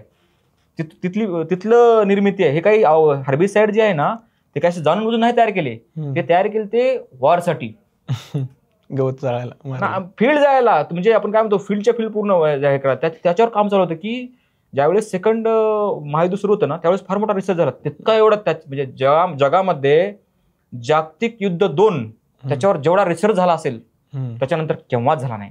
ते रिसर्च त्याच्या करता होता की डॉमिनन्स कसं मिळवायचं, काय करून बायोफेन तयार करता येईल का, हर्बिसाइड काय तयार करता येईल का, त्याच्यावर तो होता. म्हणून म्हणतोय की हे जे घटक आहेत ते ऑलरेडी आउटडेटेड आहेत. आणि हे कंपन्या काय करतात मग की जोपर्यंत रिसर्च आहे तोपर्यंत पैसा छापून घ्यायचा, नंतर झाली की मग व्हाईट लेबल करून टाकायचं. व्हाईट लेबल झालं ना मग ह्याला माहिती, मग ते सगळा मार्जिनचा गेम, व्हॉल्यूमचा गेम. तुझं 10 रुपयाला आहे का, माझं 5 रुपयाला आहे का, तुझं 2 रुपयाला आहे का. मग हे सगळे ट्रेडिंग धंदा आला पूर्ण. आणि मग त्या व्हाईट लेबलमध्ये काय अडचण होती, आपलं होतं कॅन्सरवर बोलणं, आरोग्यावर बोलणं. मग त्या व्हाईट लेबलच्या नादात काय होतं की लोक एक्सेसिव्ह वापर करतात. बरोबर. म्हणजे जे डंप केमिकल आहे, जे मातीसाठी खराब आहे, जे निसर्गासाठी खराब आहे, जे माणसासाठी खराब आहे, त्याचा तुम्ही कचरा टाकता. बरं त्याचा फायदा भेटत नाही काही. समाधानासाठी शेती चालू आहे. म्हणजे 90% मी बघतोय की 10% जाणकार शेतकरी आहे फील्डवर. ज्यावेळेस मी बघतोय की त्याला कळतं की काय वापरलं पाहिजे, आता काय केमिस्ट्री बदलली पाहिजे. 90% जनता फक्त फॉलो करते. फॉलो काय करते, त्यानं काय, बरं मी ते म्हणत नाही की त्यानं काय वापरले, बरं वापरा तुम्ही त्यानं काय वापरले बाबा, पण तुम्ही बघा ना ते ट्रेंड तर बघा. अरे आज तुम्ही, म्हणजे मला एक वाईट वाटतं म्हणजे खरं सांगायला काय, आणि मी सोशल मीडिया किंवा तुमच्या प्लॅटफॉर्म सांगतो की जर आज 50 वर्ष झालं आपण कार्बन नेझिल वापरतो, प्रोफेनोफॉस वापरतो, तरी तुम्हाला विचारायची गरज पडते आता काय फवारा घेऊ. होय. म्हणजे किती शोकांतिक आहे. म्हणजे एखाद्या माणसाला पॅरास्टामॉल, आता लहान लेकराला सुद्धा माहिती झाले आता घरी की तापल्यास पॅरास्टामॉल घ्यायची, पण आमचा शेतकरी अजून सुद्धा विचारते की काय घ्यायचं. लिटरली हे आहे की आज तुम्ही माझ्या संकर्षणला जर कळलं की मला वाटतं 7 वर्षाचा असेल, डोकं दुखायले, बाबा पॅरास्टामॉल आणू का म्हणते पटकन, म्हणजे तिथपर्यंत डॉक्टर झाले, तर ते वाईट आहे. बरोबर. तो डॉक्टर व्हावा लहानपणी ती माझी इच्छा नाही, किंवा शेतकऱ्यांनी कुणीच डॉक्टर होणे असं माझं म्हणणं नाही. पण तुम्ही वापरायलाच कोणते घटक जे 1950 पासून आणि त्याचा तुम्ही डंप करायला. मग ओव्हरऑल मला तुम्ही सांगा, शेतीमध्ये तणनाशक वापरायचं का नाही, केमिकल वापरायचं का नाही, ह्याचं लिमिट आहे का? ह्याचं लिमिट आहे ना, हे सोडून देऊ शकत नाहीत आपण. ह्याचा पण मी काय म्हणतोय की एखादी गोष्ट आहे, समजा आता साखर आहे, साखर आपण चवीलाच घेतो. युरिया आहे, मी युरिया काय म्हणतो की युरिया अमृत आहे, थोडं वापरलं किक भेटेल, एक ग्रोथ होईल झाडाची. पण जास्त वापरून जास्त उत्पादन मिळतं, ही जी मानसिकता ही विचित्र आहे. आणि याच्यामध्ये मी सांगत नाही, मी ज्यावेळेस पूर्ण भारत फिरतो त्यावेळेस मला असं दिसतं की ज्याची मानसिकता जास्त वापरायची आहे आणि जास्त उत्पन्न काढायची आहे तो शेतकरी, मी लिटरली सांगतो, 20 वर्ष 30 वर्ष टिकला नाही मार्केटला. त्यानं इनिशियल थार घेऊन फिरला असेल, फॉर्च्युनर घेऊन फिरला असेल, पण मी लिटरली 20 तरी कशाला 5च पकडा. हा, तो टिकलाच नाही. तो इनिशियल घेईल, टमाटर काढलं, सिमला काढेल, पार ही जाईल, त्याच्या हातामध्ये शेती येत नाही नंतर. एकदा जर मातीबद्दल जर एक वाक्य बोलायचं मला, ते मी म्हणलं की माती हे तुम्हाला जगवते आणि माती तुमचं स्वातंत्र्य आहे. स्वातंत्र्य कशामुळे माहिती, जगवते कशामुळे माहिती का, तिथून अन्न तयार होतं. आणि फ्रीडम कशामुळे, स्वातंत्र्य कशामुळे माहिती का, ती जर खराब झाली तुम्हाला भीकच मागावं लागते. दुसरा पर्याय सांगा काय? जर शेतकऱ्याच्या शेतातून माती गेली हातातून, संपला विषय संपला ना. सगळं सिस्टमच थांबणार, सगळं तिथूनच स्टार्ट. आणि सिस्टम पुन्हा नाही, सिस्टम नाही थांबणार का संतोष? सिस्टम बिलकुल थांबत नाही. अन्नच तयार झालं नाही, खाणार काय पुढे? किडे चालू आहे सध्या. तुमच्यामध्ये सांगतो की मी युरोपमध्ये आज लॅब ग्रोन किडे तयार चालू आहेत. जितकं नासा मार्सवर जाण्यासाठी जे मिशन केलं ते अक्षरशः विष्टेपासून त्यांनी पोटॅटो तयार केला. आपल्या विष्टेमधून पोटॅटो कसं ग्रो होईल ते त्यांनी तिथं अभ्यास केला. त्याच्यानंतर त्यांनी अभ्यास केला की त्याला माहिती बघा दुनियामध्ये आमच्यासारखे जे येडे लोक आहेत ते थांबलेले नाहीत. त्यांचा प्रयोग चालू असतोय की आम्हाला माहित असते ना की आता काय होणार आहे पुढं, ह्यांची माती तर निघून जाईल हे मला कळालं. पुढं काय विचार झाला की आता इन्सेक्टवर काय काम करता येईल का, इन्सेक्टला कसं बायोमास मध्ये बनवता येईल, एका लॅब मध्ये मी कसं प्रोटीन बनवू. किडे खायचं काय? किडेच खावं लागेल, किडेच खावं लागतील. मार्क माय वर्ड, मी उद्या राहील ना राहील. मला वाटते 2050 नंतर किडे खायची शेती, ती शेती शेतात नाही पिकणार. It is control by huge big player. Okay. Genetic modification कसं करणार तुम्ही? आज तुमचं बीटी आहे, आज तुमचं मेज आहे, की आहे ना माझ्याकडं, मी जर त्याला चावी फिरवली तरच तुम्ही उगू शकता. असं नाही किंवा संतोषने आज मक्का कॉटन बीटी कॉटन पेरेल पण लगेच ह्यांनी जाऊन वापरलंय, नाही की माझ्याकडे आहे. त्याच्यामुळे येणाऱ्या काळातलं जर तो रिव्होल्युशन असेल फूड मधलं ते किड्याचं असेल. शेती तर हीच आहे, पण ती स्वातंत्र्य कशामुळे म्हणलं की ज्यांना थोडी जरा बुद्धी आहे त्यांनी तरी माती सांभाळून ठेवावी. बरं, माती सांभाळायसाठी मला सांगा, मातीची काय सिस्टम असते आणि त्याला कशी सांभाळली पाहिजे? मातीची फार सोपी सिस्टीम आहे जर बघायला गेलं तर. पहिली सिस्टीम काय माहिती का, माती जी आहे ती फार बफर आहे. बफर म्हणजे काय म्हणतो, फार ताकदवार आहे. तिला तुम्ही किती जर धक्के मारले तर ती आपल्या रबरासारखी आहे, जागेवर येते. सगळ्यात चांगली गोष्ट आहे बरं त्याची मातीमध्ये. म्हणजे मी जेवढं मातीमध्ये काम केलंय तेवढं तिचं प्लॅस्टिसिटी आहे त्याकडे, म्हणजे बफर कॅपॅसिटी जास्त. बफर म्हणजे काय म्हणतो की एखाद्या आघाताला शोषण्याची तयारी त्याच्यात जास्त आहे. मग पहिलं तुम्हाला काय करायचंय की इनिशियल मी म्हणतो की तुम्ही रूट म्हणजे ज्याला म्हणतो आपण की रिसोर्सेस जे आहेत त्याच्या मॅपिंग करा. मी जे काही टाकत आहे ते खरंच मातीसाठी गरजेचं आहे का. दुसरी गोष्ट आहे, मातीला जर तुम्हाला डेव्हलप करायचं तर माझी पीक पद्धती काय आहे, माझ्या पीक पद्धती आणि माझा मातीचा रिपोर्ट, सॉइल टेस्ट करा पहिल्यांदा. वारंवार सांगतोय मी, सॉइल टेस्ट करा, कारण की पीएच EC बघून. तुम्हाला काय वाटतं किती माणसं, किती शेतकरी आपले भारतातले सॉइल टेस्ट करत असतील? सॉइल टेस्ट का करत नाही याच्या मी सायकोलॉजी सांगतो. आता मी फिरलोय ना मी सॉइल, आता मी ज्यावेळेस एवढं तडमळून मी सांगतो सॉइल टेस्ट करा. शेतकरी का करत नाही? शेतकऱ्यांचं म्हणणं असतं सर माती परीक्षण केलं सगळ्यांचे रिपोर्ट सेम आले. होते तसंच काय, प्रत्येकाला टार्गेट द्याय मोठेपणा दाखवायचा आहे की मी आज ह्या गावामध्ये 5000 सॅम्पल टेस्ट केले. ते मोठेपणाच्या नावामध्ये आणि त्याला एक वेगळं चित्र देण्याच्या नादामध्ये सगळ्यांचे रिपोर्ट कॉपी पेस्ट आहेत. त्याला माहिती, त्याला काय वाटते संतोषचा रिपोर्ट सारखा आहे, मोरेचा रिपोर्ट सारखा आहे, माझा सारखाच आहे, काय सगळ्यांची माती तर शेवटला सारखी दिसेली, रिपोर्ट करून काय होणार. बरोबर, ती सायकोलॉजी ट्रिगर झाली. त्यामुळे शेतकऱ्यांनी माती परीक्षणावरला भरोसा शेतकऱ्यांचा उठला. ठराविक टाइम आधी अगोदर उठला ना, काही कचरा केला त्याचा, काही विश्वास दिला नाही ना. दुसरी गोष्ट काय शेतकऱ्यांना की टाइम विंडो जो आहे माती परीक्षणाचा तो फार कमी आहे. पण माझं त्यांच्याकडून तुमच्या प्लॅटफॉर्म सांगायला आवडेल, तुम्ही EC PH आणि सेंद्रिय गर्भ केव्हाही करू शकता. असं काही नाही त्याला की असं हे काय. आणि दुसरी गोष्ट आणि म्हणजे मिथ सायन्स, स्युडो सायन्स काहीतरी लोकांच्या डोक्यात टाकायचं की नाही एवढ्याच ह्याला केलं पाहिजे. तुम्ही चेंज व्हा ना, काळ बदलायला विंडो किती भेटेल. 6 महिने पाऊस चालू आहे, आज मे पासून पाऊस चालू आहे या वर्षी. तर तुम्ही केव्हा करणार आहेत माती परीक्षण? बरोबर, मग तुम्हाला ते आलं पाहिजे. तिसरी गोष्ट माती परीक्षण करून तुमचं सोल्युशन सांगतो की काय बदलायला पाहिजे. माती परीक्षण करा, काय लागतं काय नाही ते तुम्हाला समजून जाईल. बरोबर. चौथी गोष्ट आहे, माती परीक्षण झाल्यानंतर आता मला काय करायचंय की माझे इरिगेशन सोर्सेस काय आहेत. जर माझ्याकडं ट्यूबवेल आहे जे की 400-500 फुटावर आहे खाली, तर त्यात हार्ड वॉटर आहे. खाली जमिनीतून जे आपण पाणी काढणार आहे हार्ड वॉटर, कारण की ते कॅल्शियम आणि मॅग्नेशियमचं हार्ड वॉटर आहे. त्याचा TDS जास्त असल्यामुळं मला मल्चिंग जे आहे बायो मल्चिंग मला जावं लागेल. म्हणजे एव्हापर्यंत आपण नुसतं प्लॅस्टिक मल्चिंग लागून काय होणार नाही, कारण प्लॅस्टिक मल्चिंग काय तात्पुरतं काम करायला त्यांना. बायो मल्चिंग काय करतं की एकतर तुमचं जे साल्ट लेवल आहे ते वातावरणामध्ये जाणार नाही, कारण की जितकं पाणी वाफून जाईल तितकं तुमच्या जमिनीत क्षार वाढेल. बेसिक कन्सेप्ट आहे. प्लॅस्टिकनं काय होईल, फक्त तिथले थांबलंय. ज्यावेळेस मी बायो मल्चिंग वापरताल त्यावेळेस जे तिथे ऍसिडिकनेस तयार होणार आहे ते त्याला न्यूट्रलाइज करेल. झाडा ज्यावेळेस पान जे आहे झाडाचं त्यावेळेस ज्यावेळेस डिकम्पोज होतं त्यावेळेस ते ऍसिड तयार करतं ना पूर्ण. बरोबर. त्याच्यामुळे मग काय होईल की मातीमधले जे क्षार आहेत ते थोडे न्यूट्रलाइज व्हायला मदत होईल बायो मल्चिंगमुळे. बरोबर. चौथी गोष्ट आहे की तुम्हाला इरिगेशन मध्ये सॉइलच्या ड्रेनेज मध्ये काम करणं गरजेचं आहे, त्याची लेवलिंग करणं गरजेचं आहे. रिसोर्स मॅपिंग पहिल्यांदा म्हणजे मला म्हणतो की पूर्ण रूट जे आहे त्याचं ते आपल्याला सांभाळणं गरजेचं आहे. हे 5 जरी गोष्टी केल्या शेतकऱ्यांनी, मॅपिंग करणं पहिल्यांदा की माझ्याकडे काय रिसोर्सेस आहेत, माझ्या बांधावर कोणते झाड येतं, माझ्याकडे जनावरं किती येतं, ह्याचं मॅपिंग करणं पहिल्यांदा. रिसोर्स मॅपिंग जसं मी बिझनेस आपण करतो त्यावेळेस बघतो ना की माझ्याकडे किती संसाधन आहेत. बरोबर. रिसोर्स मॅपिंग कोणालाच माहित नाही काय आहे ते. दुसरी गोष्ट आहे की माझ्याकडे जे अवेलेबल रिसोर्स आहेत त्याचं मी कसं बेस्ट युटिलायझेशन करू शकतो. तिसरी गोष्ट आहे माती परीक्षणामध्ये काय करू शकतो मी. माझा मातीचा पीएच जर माझा 8.5 आहे, तू अमेरिकेचा जरी सायंटिस्ट बोलवलास सांगतो आणि त्याचा विचार केलास की मी नाही इथं काय घेतो अव्याकडे घेतो किंवा मी काय नाही रे शक्य, आणि शक्य जरी झालं तर 4 वर्षात तू देश सुधारायला लागशील. 8.5 pH ला ते अपटेकच नाही करणार, ना झाडाला ते लागूच होणार नाही पीएच जमिनीचा जास्त असेल तर. काही लोक मी बघतोय की आता जे कोणी फार्म हाऊस वाले येतात त्यांच्याकडे पैसा भरपूर आहे, ते मियावाकी नाही ते टियावाकी ते टिनाला लावून टाकेल तिथं आणि ती व्हिडिओ टाकेल. मग तू बघून त्याची कॅपॅसिटी 900 रुपये द्यायची आंब्याची आहे रे बाबा, त्याच्याकडे पैसा भरपूर आहे, त्याचा आंबा 900ला जाईल. आता त्याचं उदाहरण कसं सांगतो मी. आता फार्म हे मोठ्या मोठ्या शेतकऱ्यांसाठी मी काम करतो, ह्यांचं कसं असतं माहिती का, एक मोठं नेटवर्क असतं, ते तुमचा आंबा ना 100 रुपयाला नाही 1000 रुपयाला घेतील, एक प्रेस्टिज दाखवण्याकरता. तेच कन्सेप्ट वेगळी पूर्ण, ते शेतकऱ्यांनी समजून घ्यायला पाहिजे. ग्राउंड लेवलची वेगळी आहे. ग्राउंड लेवल आमचा मोरेना जर मी वाकी गेला तर लोक त्याला 10 रुपयाला विचारणार आहे, दरवाज कसा दिसायला म्हणतील पहिल्यांदा. ही लिटरली कन्सेप्ट आहे. ते का त्यांचं का जातं कारण त्यांचं एक क्राऊड वेगळा आहे, बसतात उठतात त्या वेगळ्या क्लासमध्ये. मग आता बीड मधल्या एका शेतकऱ्यांचा म्हणला नाही मी मियावाकी लावतो 4,500 घेऊन, देश सुधारी लागायचे प्रयत्न आहेत ना. एक तर माती तुझी नाही त्याला सुटेबल, 8, 8.5, 9च्या पुढे पीएच गेलाय, तुला वाल्यास मियावाकी, नर्सरीवाला तुला मियावाकी द्यायला, त्याला काय त्याला पैसे फायदाच आहे, त्यांना बी माहित नाही काय आहे ते.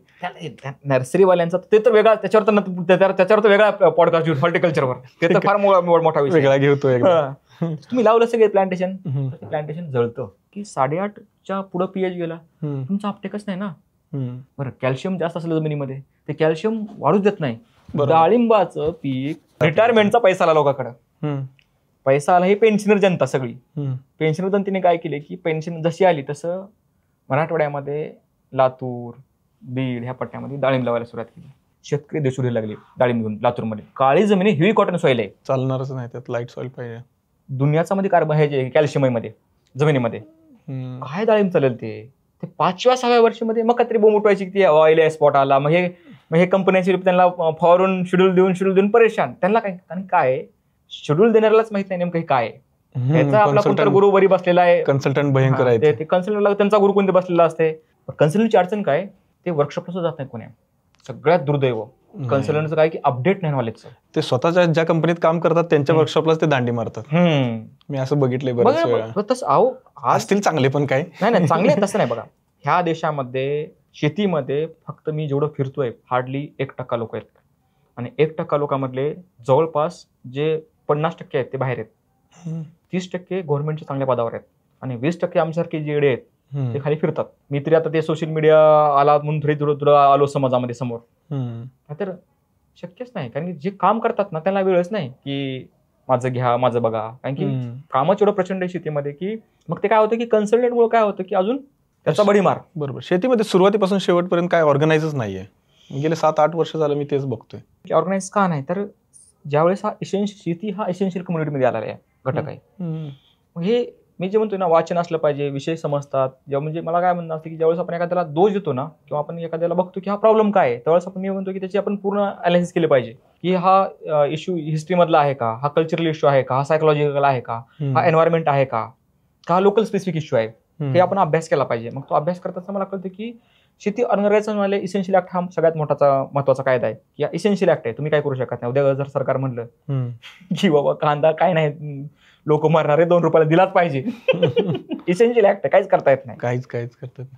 त्यामुळे तो इसेन्शियल ऍक्ट मध्ये ऍग्रिकल्चर प्रोड्यूस आहे. दुसरी गोष्ट काय शेतीमध्ये अनऑर्गनाइज राहण्याची कंडिशन म्हणजे मी बघतो की जे नॉन प्लेयर आहेत ते वेल ऑर्गनाइज आहेत. ट्रेडिंग कम्युनिटी वेल ऑर्गनाइज आहे, त्यांना माहिती सोयाबीन केव्हा पडणार आहे, सोयाबीनचा केव्हा येणार आहे. अहो ह्याने दिवाळीमध्ये सोयाबीन बनवून ठेवतो, जिथं एकदम मला काय म्हणतो की त्याला डिस्ट्रेस सेल म्हणतात की गरज असताना फार मस्त कन्सेप्ट इकॉनॉमिक्स मध्ये की दिवाळीमध्ये, आणि सण सुद्धा त्या शेतकऱ्याच्या मुळावरच. तुम्ही म्हणतात कसे, ह्याचं सोयाबीन निघालं की दिवाळी येते, त्याला मजबुरीमध्ये कपडे घालतात, मुलगी येते पोरग येते, मग ते म्हणजे सोयाबीन 3,000 ला का देणार व्यापारी का 2,000 ला का देणार, पैसे मोकळा करा.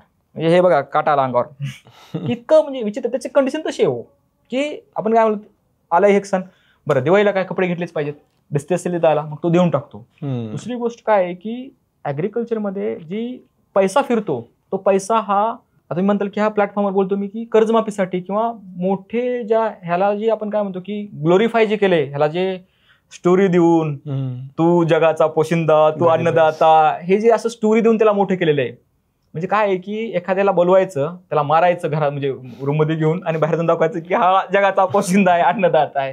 म्हणजे त्याला सांगायचं सीओ असतो ना कंपनी जातो, तसं काम आहे. त्या सीओला त्या डायरेक्टर इन्व्हेस्टरचा दुनियाचा मार भेटते मधून, ज्यावेळेस काय त्याने करत नाही, पण बाहेर दाखवण्यात एक फार मोठं चित्र असतं ग्लोरीफाईल. तसं त्या शेतकऱ्यांचं ग्लोरीफाय केलं. आणि ते मुद्दा असल्यामुळं इन्व्हेस्टमेंट जी आहे ती ना रिसर्चमध्ये गेलेली आहे. तिनं आज मला सांगा, तुमची इच्छा आहे की माझ्या शेतामध्ये मी सर तुम्ही म्हणताल तसं रिजनेटिव्ह प्रॅक्टिसनं शेती करतो. तुम्हाला रोपं लावायल्यापासून जी अडचण येते, पहिल्यांदा काय होतं की तुम्ही जमा गेला त्या नर्सरीवाल्याकडे, रोपं दे बाबा मला ह्या झाडाची. पहिल्यांदा ते रोपं ऑथेंटिक आहेत का नाही हेच कोणी बघणार नाही. काही त्याला पॅरामीटर्स नाही. आमचे बरेच शेतकरी आंब्याची कडे जात लावलेली असती, 5-6 वर्षानंतर कळतं अरे हे तर नीलम होता राव, आणला होता हापूस म्हणून. हो, तर ते काही नाही. द्राक्षाची झाडं आणली होती 1800 झाडं, त्यातली 200 झाडं वेगळीच होती, 1600 वेगळीच होती. तिथं सर्टिफिकेशन नाही, म्हणजे तिथं एक मदत पाहिजे की तुम्हाला तिथं कुणीतरी मदत केली पाहिजे की बाबा हे एक सेक्टर आहे, म्हणजे तिथं लोक तुम्ही ठेवा ना एक्सपर्ट. दुसरी गोष्ट काय, आता आज वन्य प्राण्यांचा त्रास आहे, कुंपण पाहिजे. बायोडायव्हर्सिटीला ह्यांनी झाडं करोडो लावले हो, त्या शेतकऱ्याच्या बांधावर झाड द्यायला रुपये नाही यांच्याकडे. ते शेतकरी अजूनही बिचारा फिरतय नर्सरीवाल्याकडे, बाबा आंबा दे मला 60 रुपयाला 70 रुपयाला. तुम्ही करा ना, झाडं तुम्हाला रस्त्याच्याकडे लावायचे पण शेतात नाही लावायची. एखादा शेतकरी तुमच्यासारखा शेतकरी जर म्हणला की मला आंब्याची बाग करायची चांगली, मला बेस्ट प्लांटेशनचा सपोर्ट करा, ते अनुदान त्याचं. मग खड्डे घेतलास का मनरेगामधून? हा घेतले. किती घेतले? 40 खड्डे घेतले का? नियम आहे आमचा, 1 एकरमध्ये 40 झाड लागली पाहिजेत. एवढी मोठी लिस्ट असते, काय चेकलिस्ट. त्यांना म्हणते सर आता 50 तर बसू द्या. नाही 40च बसले पाहिजेत. मग इथून जे शेती जर एखाद्याला करायची आहे त्याच्यामध्ये हाडलं सांगलं मी काय काय हाडल आहेत ते लक्षात. पहिला दुसरा इन्व्हेस्टमेंट कुठे फिरली पाहिजे. तुमची रोड करायला झाला जातात ना, ज्याला फळबाग करायची आहे त्याला तुम्ही करा ना सपोर्ट. बरोबर, त्याला तुम्ही तिथं पैसा वळवा ना. तुमच्या रस्त्याच्या झाडं कुठे जाणार आहे शेवटला? एक तर ते मैस खाऊन जाईल किंवा वाळून जातील बिना पाण्याचे, फार कमी उभं होतं. पण ते जर झाड तुम्ही शेतकऱ्यांना दिले, ज्यांना फळबाग करायची इच्छा आहे, ज्यांना खरंच बाबा एक मला दुसरी गोष्ट पाणी नसेल तर त्याला शेततळं पाहिजे, त्याला टँक सिस्टीम पाहिजे. बरं मला 5000 लिटरचा टँक घ्यायचा, मला तर ते 10,000ला जातो. 5 ते 15,000 टँक जातो तो. मला जर समजा 1 लाख लिटर पाणी पाहिजे तर 1 लाख गुणिले किती, मला 5 म्हणजे मला 5-6 लाखाची इन्व्हेस्टमेंट आहे ना. 5,000 करायला पाहिजे. 5 लाख माझी इन्व्हेस्टमेंट आहे का? मी काय विचार काय करतोय. मग इथे इन्व्हेस्टमेंट इथं फिरत नाही. म्हणजे बेसिक इन्फ्रास्ट्रक्चर जे आहे त्याच्यामध्ये इन्व्हेस्टमेंट अजून सुद्धा फिरत नाही. सगळ्यात महत्त्वाचं अजून रोड नाहीत. अहो पावसाळ्यात जर जायचं म्हणलं काही गावामध्ये तर तुमच्या तरी पश्चिम महाराष्ट्रामध्ये चांगली कंडिशन आहे, लोक जरा शेकलेले आहेत आणि शेतकरी एकत्र आहेत. मराठवाड्यामध्ये तर त्या रोडसाठी एवढं वानावान आहे. म्हणजे अनेक लोकांना शेती करायची इच्छा आहे पण हार्डल इन्व्हेस्टमेंट नाही ना. त्यामुळे हे सेक्टर जे आपलं चालू आहे की अनअवेअरनेस काय हे जाणून बुजून इन्व्हेस्टमेंट ही बेसिक इन्फ्रास्ट्रक्चरला दिली जात नाही. पण येणाऱ्या म्हणजे हे जे बघतो मी, म्हणजे 5-10 वर्षामध्ये जे बघतो तेवढी जरा ऍटलिस्ट मराठवाड्यामध्ये जे समृद्धी गेला किंवा हे मी जेव्हा चित्र बघतो भविष्यामध्ये काय होईल, मला वाटतं की हे भविष्यामध्ये फार मोठं वेअरहाऊस होईल. तर रस्त्याच्या बाजूला वेअरहाऊस होतील, स्टोरेज मोठे होतील आणि तिथून एक प्रगती होईल असं एक मला आशा दिसते. कन्फर्म नाही, कन्फर्म काहीच नाही सोडा. कन्फर्म ह्यांच्या जीवर आता मला सांगा 100 वर्ष काय कन्फर्म झालं नाही अजून. स्वतः अजून रोड नाही ना अजून सुद्धा. तुम्ही आता सॉइल हेल्थ मध्ये काम करता, दुसरं न्यूट्रिशन मध्ये काम करता. न्यूट्रिशन म्हणजे झाडाला ग्रो करण्यासाठी जे काय आपण अन्नद्रव्य देतो, त्यामध्ये नायट्रोजन, नत्र, स्फुरद, पालाश मराठीमध्ये जर बघितलं आपण, नंतर कॅल्शियम, मॅग्नेशियम, सल्फर आणि मायक्रोन्यूट्रिएंट्स असतात. तर हे झाडाला दिल्यानंतर झाड ग्रो करतं. मग ह्याला देण्याच्या पद्धती काय असतात, मेथड्स काय असतात, कसं दिलं जातं? सगळ्यात तुम्हाला सांगतो की न्यूट्रिशन मध्ये भ्रम काय आहे बघा. CHO कार्बन, हायड्रोजन, ऑक्सिजन हा किती टाकतो मी त्याला? जवळपास 60 ते 70% हा लागतो झाडाला. आणि बाय गॉड हा फ्री मध्ये भेटतो. तुम्हाला मॅनेज किती करायचंय? फक्त 10 ते 12%, हार्डली 10 ते 12%. तुम्ही जर ज्यावेळेस माणूस मेला काय किंवा झाड मेलं काय किंवा झाडाला राग झाली, शेवटला तुझी राग झाली म्हणजे आपल्याकडे म्हणणं आहे बघा ते तुझी राख होते. तुझी राख होते म्हणजे काय शेवटला तर ती ज्यावेळेस तुम्ही राग घेता ती 1-2-4 ग्राम असते किंवा 100 ग्राम. माणसाच्या वयात जाड किती आहे काय बरोबर असतं ते ज्यावेळेस अनालिसिस करतो त्यावेळेस जर त्याचं अनालिसिस केलं कोणत्या झाडाचं फळाचं, असं आढळलं जातं की 10 ते 12% मिनरल काम करतात. बाकी सगळी हवा होती, पाणी होतं आणि ऑक्सिजन होता. माणसाचं जे चालतं बोलतं शरीर होतं हे सगळं पाण्यावर होतं ना. 90% तर 92% त्याच्यावर चालवतं.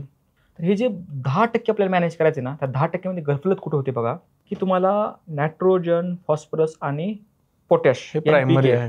हे प्रायमरी केव्हा आहेत की हे तुम्हाला कंटिन्यू लागणार आहेत पिकाला. स्टेज वेगळी असेल हो, पण पिकाचं काय असतं माहिती का, ते ज्यावेळेस रूट खाली जातं ना त्यावेळेस एक पुढच्या येणाऱ्या काळातला रिसर्च आहे सीड सेन्सिंग. सीड सेन्सिंग काय सांगतं की ज्यावेळेस एखादं मूळ जमिनीत जातं त्यावेळेस ते काय सांगतं की ते बघतं पहिल्यांदा की मालकाची किती कॅपॅसिटी आहे. जसं आपण एखाद्या घरात गेलो की बघतो किंवा चहा मागावा का कॉफी मागावी किंवा काय जेवायला, म्हणजे आपण एखाद्या माणसाला जज करत नाहीत का गेल्या की बाबा किती श्रीमंत आहे, आपण एखाद्या फॉर्च्युनर बैठली की वा वा चला आता मोठ्या घरा आपल्या हॉटेल. तसं सीड जेव्हा जमिनीत जातं ना त्यावेळेस सेन्स करतं की ह्या पट्ट्यानं जमिनीत आधी काय टाकलेलं आहे, किती मला भेटतं, ते सेन्स करून ते त्याला इंडिकेशन देतं. ते सांगतं पुढच्या नंतर पानाला फुलाला बाबा रे हा खस्ता माणूस आहे इथं काय आपला, कारण त्याला पुढची पिढी द्यायची ना. झाडाला काय माणसाला काय, त्याला पुढची पिढी. मग त्यांचं बघा ऍट द एंड जर बघायला गेलं म्हणजे फिलॉसॉफी थोडी आणतो मध्ये, सगळ्यांचं काय की माझा अंश पुढे सोडून जायचं. मग ते मी असेल, झाड असेल किंवा तुम्ही असेल, कुणी असेल तरी माझा अंश मला द्यायचा आणि पुढे जायचंय. तसं ते काय म्हणजे खस्ता हालत आहे, लवकर आपण कमी पानामध्ये टाकून देऊ पुढे चलू. इथं त्याला न्यूट्रिएंटची मॅनेजमेंट होते. एनपीके हा कंटिन्यू लागणारा न्यूट्रिएंट सोर्स आहे. बरोबर. बाकीचे जे सूक्ष्म अन्नद्रव्य आहेत, कॅल्शियम आहे तुमचं, त्याच्यामध्ये पुन्हा त्याच्यामध्ये डिग्रेड येतं, ते फार टेक्निकल जाईल. सेकंडरी मायक्रोन्यूट्रिएंट आहे. पण माझं म्हणणं काय असतं की ह्याची जी मात्रा आहे ही फार कमी लागते. सेकंडरी आणि मायक्रोन्यूट्री ह्यांनी काय करायला की आता समजा झिंक आहे, झिंक जास्त दिलं फॉस्फरस हे होतं ना कमी, त्याच्यामध्ये ते फार मायन्यूट पण लागतात. हो तुमच्याकडे भेटायला तुम्हाला स्वस्त भेटत असेल किंवा महाग भेटत असेल मला मान्य, म्हणजे मला माहित नाही ते काय त्याचा सोर्स आहे ते, पण भेटायला म्हणून मी जे जास्त टाकलं तर ते फिक्स होतं. मी आजकाल एक ते फार भ्रम आलाय लोकांमध्ये लोकांचं की 80-20 85-90 imported from Spain, imported from कुठलं चायली विली. अरे येड्यांनो ते समुद्राचं मीठ आहे आणि सगळ्यात जर तुम्ही रिसर्च केला तर हे चायनातून येते अर्ध. पोट्याचा सोर्स एक आहे इस्रायलकडं, मीठ आहे ना सगळं शेवट, समुद्रात शेवटला मीठ आहे. बरोबर. आणि जर रिसर्च पूर्ण केला आणि हे केला तर असं दिसतं की त्याची जी क्वांटिटी आहे ती तुमच्या मागे टाकल्यानंतर तुमचा किती जरी भारी गिडा असला, 80 नाही 100 जर निघाला नाही भविष्यामध्ये, हे लोक टाकतात तसं शक्यच नाही ना. फॉस्फरिक ऍसिडमध्ये फॉस्फरस हे 65% ते 80% 85% मॅक्सिमम. 90चा फॉस्फरिक गिड कसा तयार होईल मला अजूनही मी विचारात पडलो, किंवा आज नवीन एखादा मॉलिक्यूल कुणी नोबेल भेटलं त्याला तर कसं शक्य आहे की आता तर सगळे एलिमेंट डिस्कवर झाले ना. आपली जी विचारश्रेणी हे जी टेबल रुदरफोर्डचा टेबल होता आपण जे शिकलो लहानपणी, तो पूर्ण झालाय. तो कोणी आता ह्यांनी कोणता नवीन फॉस्फरस मॉलिक्यूल डिस्कवर केला त्याच्यात 90% मला दिसायले. मग हे टाकून काय होतं की कॅल्शियम जर असेल तर ते ब्लॉक करतं. कॅल्शियम म्हणजे तुम्ही जितकं जास्त टाकाल तितकं ते ब्लॉक व्हायले, हे लोकांना समजायला तयार नाही. तर न्यूट्रिशनची म्हणजे त्याची जर लोकांना कन्सेप्ट केलं किंवा एनपीके मेजर लागतात म्हणजे केव्हा लागतात, आपल्याला जमिनीची वाढ काय, जसं मक्का पीक आहे, ऊस आहे, हे खादाड आहेत, ह्यांचा बायोमास जास्त आहे, त्यांचा एनर्जी सोर्स जास्त आहे, साखर तयार केलेत ना. बरोबर. ते झालं तर तुम्हाला त्याचं कळलं की त्याची रिक्वायरमेंट किती आहे एनपीकेची इनिशियल. आता हे असं सांगणं ह्याच्यावर किती टाकावा उसाला हे ते चुकीचं आहे, कारण का तुमची माती कशी आहे. आता एखाद्याची समजा मुरमाड जमीन आहे त्याच्यामध्ये तिने मका लावली, तर त्याला जर मी म्हणलं किंवा एक काम कर की 3 बॅग युरिया घे, तर त्याला 3 बॅग युरिया हा लगेच त्याने टाकला तर ते सगळं वॉश आउट होऊन जाईल. तरी सांगायला काय सांगते की जर मुरमाड किंवा हलकी जमीन आहे तर तो युरिया जो आहे तो एकदम लिचेबल फॉर्ममध्ये जाईल, म्हणजे लगेच जाईल ना. मग त्याला काय स्टेप टाकलं पाहिजे, बरोबर, कंटिन्युअसली. दुसरी गोष्ट काय की झाड हे स्वतःहून दाखवतं, जसं माणूस म्हणतो की मला भूक लागली मला पाणी प्यायचं, पण जसं पाणी प्यायलं बोलण्यामुळं, तर हे झाड सांगतं, सेन्स करतं. मग काय करतं, डिफेन्सिव्ह सिस्टम दाखवतं किंवा बघ मला कमतरता ह्याची, मला तू दे. अडचण काय होते की अनेकदा बघतोय मी त्याला नेमकं नायट्रोजनची कमतरता आहे, पोटॅशची कमतरता आहे, का मायक्रोन्यूट्रिएंट कमतरता आहे, का रोग आहे, हेच समजत नाही. बघा त्याच्यामुळे ते काय करतं, जातं दुकानदाराकडं. दुकानदाराला नाव ठेवणार नाही कारण त्यांचं तसं एज्युकेशन नाही ना त्यांच्याकडे, त्यांचं तसं त्याला कोणी शिकवले नाही आणि त्याचं ते कामही नाही. दुकानदाराचं काम विकणं आहे तेवढंच, ते डॉक्टर मागल ते देणं, त्यांचं कामच नाही की शेतकऱ्याला सांगणं हे करणं. हे आमच्यासारख्या लोकांचं काम आहे की शेतकऱ्याला सांगणं. न्यूट्रिशन डेफिशियन्सी झाली होती, यांनी फवारलं फंजिसाइड, झाडाला तर वेगळा सेन्स गेला. आणि दुसरी गोष्ट काय होती की तुम्ही वारंवार फवारणी करून वॅक्स लेअर आहे. जसं मला मोरे सांगतोय की मला हिवाळ्यात आंघोळ करायची काय गरज आहे दररोज, एवढी मोठी थंडी पडायली आहे, अंगावर आधीच वॅक्स कमी आहे आपल्या, ते कसं तरी तयार व्हायला. पण ते काय होतं की साबण लावून हे वॅक्स कमी होतं, स्किन इन्फेक्शनला प्रॉन होते. तसं झाडाचं आहे, तुम्ही त्याच्यावर कंटिन्यू जर फवारा धरला तर काय वॅक्स राहील, ते बिचारा थोडा जरी पावडर मिळून जर डस्ट आला कुठून पटकन इन्फेक्शन वाढतं. मग असा एक रिसर्च चालू आहे सध्या की न्यूट्रिशन जर कमतरता असेल तर डिझीजवर काय फरक पडतो, ते आपण वेगळ्या पॉडकास्टमध्ये घेऊयात की प्रत्येक न्यूट्रिशनचं काय आहे. तर तुम्हाला समजलं पाहिजे की न्यूट्रिशन किती वापरलं पाहिजे. पीपीएम मध्ये येते ह्याने किलोवर टाकायलेत. तिसरा सगळ्यात महत्वाचा घटक की ग्रोथ हार्मोनची फवारणी जर तुम्ही अर्ली स्टेजला दिली, तुम्ही सुद्धा शेतकरी आहेत त्यामुळे मला माहिती आहे की मी समजा जिब्रेल टाकलं आणि त्याला खायला काहीच नाही, काय होतं, एक्सेसिव्ह वाढ होते. एक्सेसिव्ह वाढ झाली, काय झालं, एक्सेसिव्ह त्याला खाली तर खायला नाही ना, मग ते काय करतं, लस तयार करतं पानामध्ये. लस तयार केल्यामुळे काय होतं, रोग कीड जास्त येते. शेवटला किती आलं, जिंकून शेवटला जर बघायला गेलं तर बॅलन्स 0 झालं. ह्यानं तेवढं फवारलं ना, ह्यानं जी गोष्ट करायला नाही पाहिजे होती ते हे करतात, ग्रोथ हार्मोन. आज तुम्ही सांगा की सांगली पट्ट्यामध्ये द्राक्ष बागा जवळपास 90% उद्ध्वस्त आहेत. उद्ध्वस्त झालं का, ह्या बागा क्लायमेटला हेच नाहीत, तेवढं रेडी नाही, त्या क्लायमेटला उभाच राहणं झालेत. जास्त पाऊस झाला की डल पडतात लगेच, कमी पाऊस झाला की डल पडतात लगेच. पण काय आहे की जेव्हा तुम्ही काडी खोड बघता त्यावेळेस मला लक्षात येते की ही सिस्टीम जी आहे ना ती तिथून बिल्ड होते. काही शेतकरी मी असे पण पाहिलेत की जे 12-12, 15-15 वर्ष कन्सिस्टंट उत्पादन घेत आहेत आणि झाडाची क्वालिटी द्राक्षाची एवढी मोठा बुंदा झालेला आहे 15-15 वर्ष. आता हे जी काही तुम्ही कुर्लीला गेला होता तिथे एक शेतकरी आहेत बाजीराव कदम म्हणून, मी बघितले होते. मी लिबियामध्ये तुम्हाला खोड 80 वर्षाची बाग आहे आणि त्याचा एक म्हणजे पंतुसा त्या लेवलला जिवंत होता. मी त्याला विचारलं की बाबा कसं आहे, म्हणजे एवढी बाग तर आमच्या आयुष्यात नाही बघितली 80 वर्षाची. आपल्यात लावतानाच ठरवतात 15 वर्ष चालणार आहे, 15 काढायची. तर लिबियामध्ये किंवा आपण म्हणतो हे देश बिचारे, सिरिया झालं हे जर ज्यावेळेस मी जग फिरताना त्यावेळेस मला समजतो की काय चालू आहे. खायला मोहताज आहेत पण शेतकरी ना अक्षरशः शेतकरी आहेत की कष्ट करण्याची तयारी. इव्हन पाकिस्तान, बांगलादेश इथले जे शेतकरी तुम्ही बघितले तर ते खस्ता त्या कंडिशनला जायलेत. त्यांना समजायले की आपण हे जास्त मार्केटिंगच्या न नाद लागता हॉर्टिकल्चर हे 50 वर्ष 60 वर्षाकरता घेऊन जावं. सस्टेनेबल कसं करावं ते कळायला त्यांना. आणि ते आपला मुद्दा होता की मायक्रोन्युट्रिएंटचा अतिशय भरमार झाला, प्लांट ग्रोथ रेग्युलेटरचा. किती ग्रोथ मारली तुम्ही त्या द्राक्षावर, विचार करा. गरज नसतं तुम्ही मारायला, काय त्या वेलीमध्ये राहील. पॅकलो टाकलो तुम्ही आंब्याला, काय करेल ते आंबा. पॅकलो द्राक्षाला पण मारले या वर्षी भरपूर माणसांनी. रिकमेंडेशन फक्त आंब्यासाठीच आहे. आता मी पॅकलोवर आंब्यासाठी, तुम्ही जर नेट असेल, गुगल असेल तर डेव्हनपोर्ट नावाचा सायंटिस्ट आहे आंब्याचा ऑस्ट्रेलियामधला, त्यासोबत आमची चर्चा झाली. मी त्यांना विचारलं डेव्हनपोर्टचं की, आता इंग्लिशमध्ये विचारते, मराठी सांगतो आपलं, मराठीत सांगा, की आंब्यामध्ये पॅकलोचा खरंच काय रिसर्च आहे का.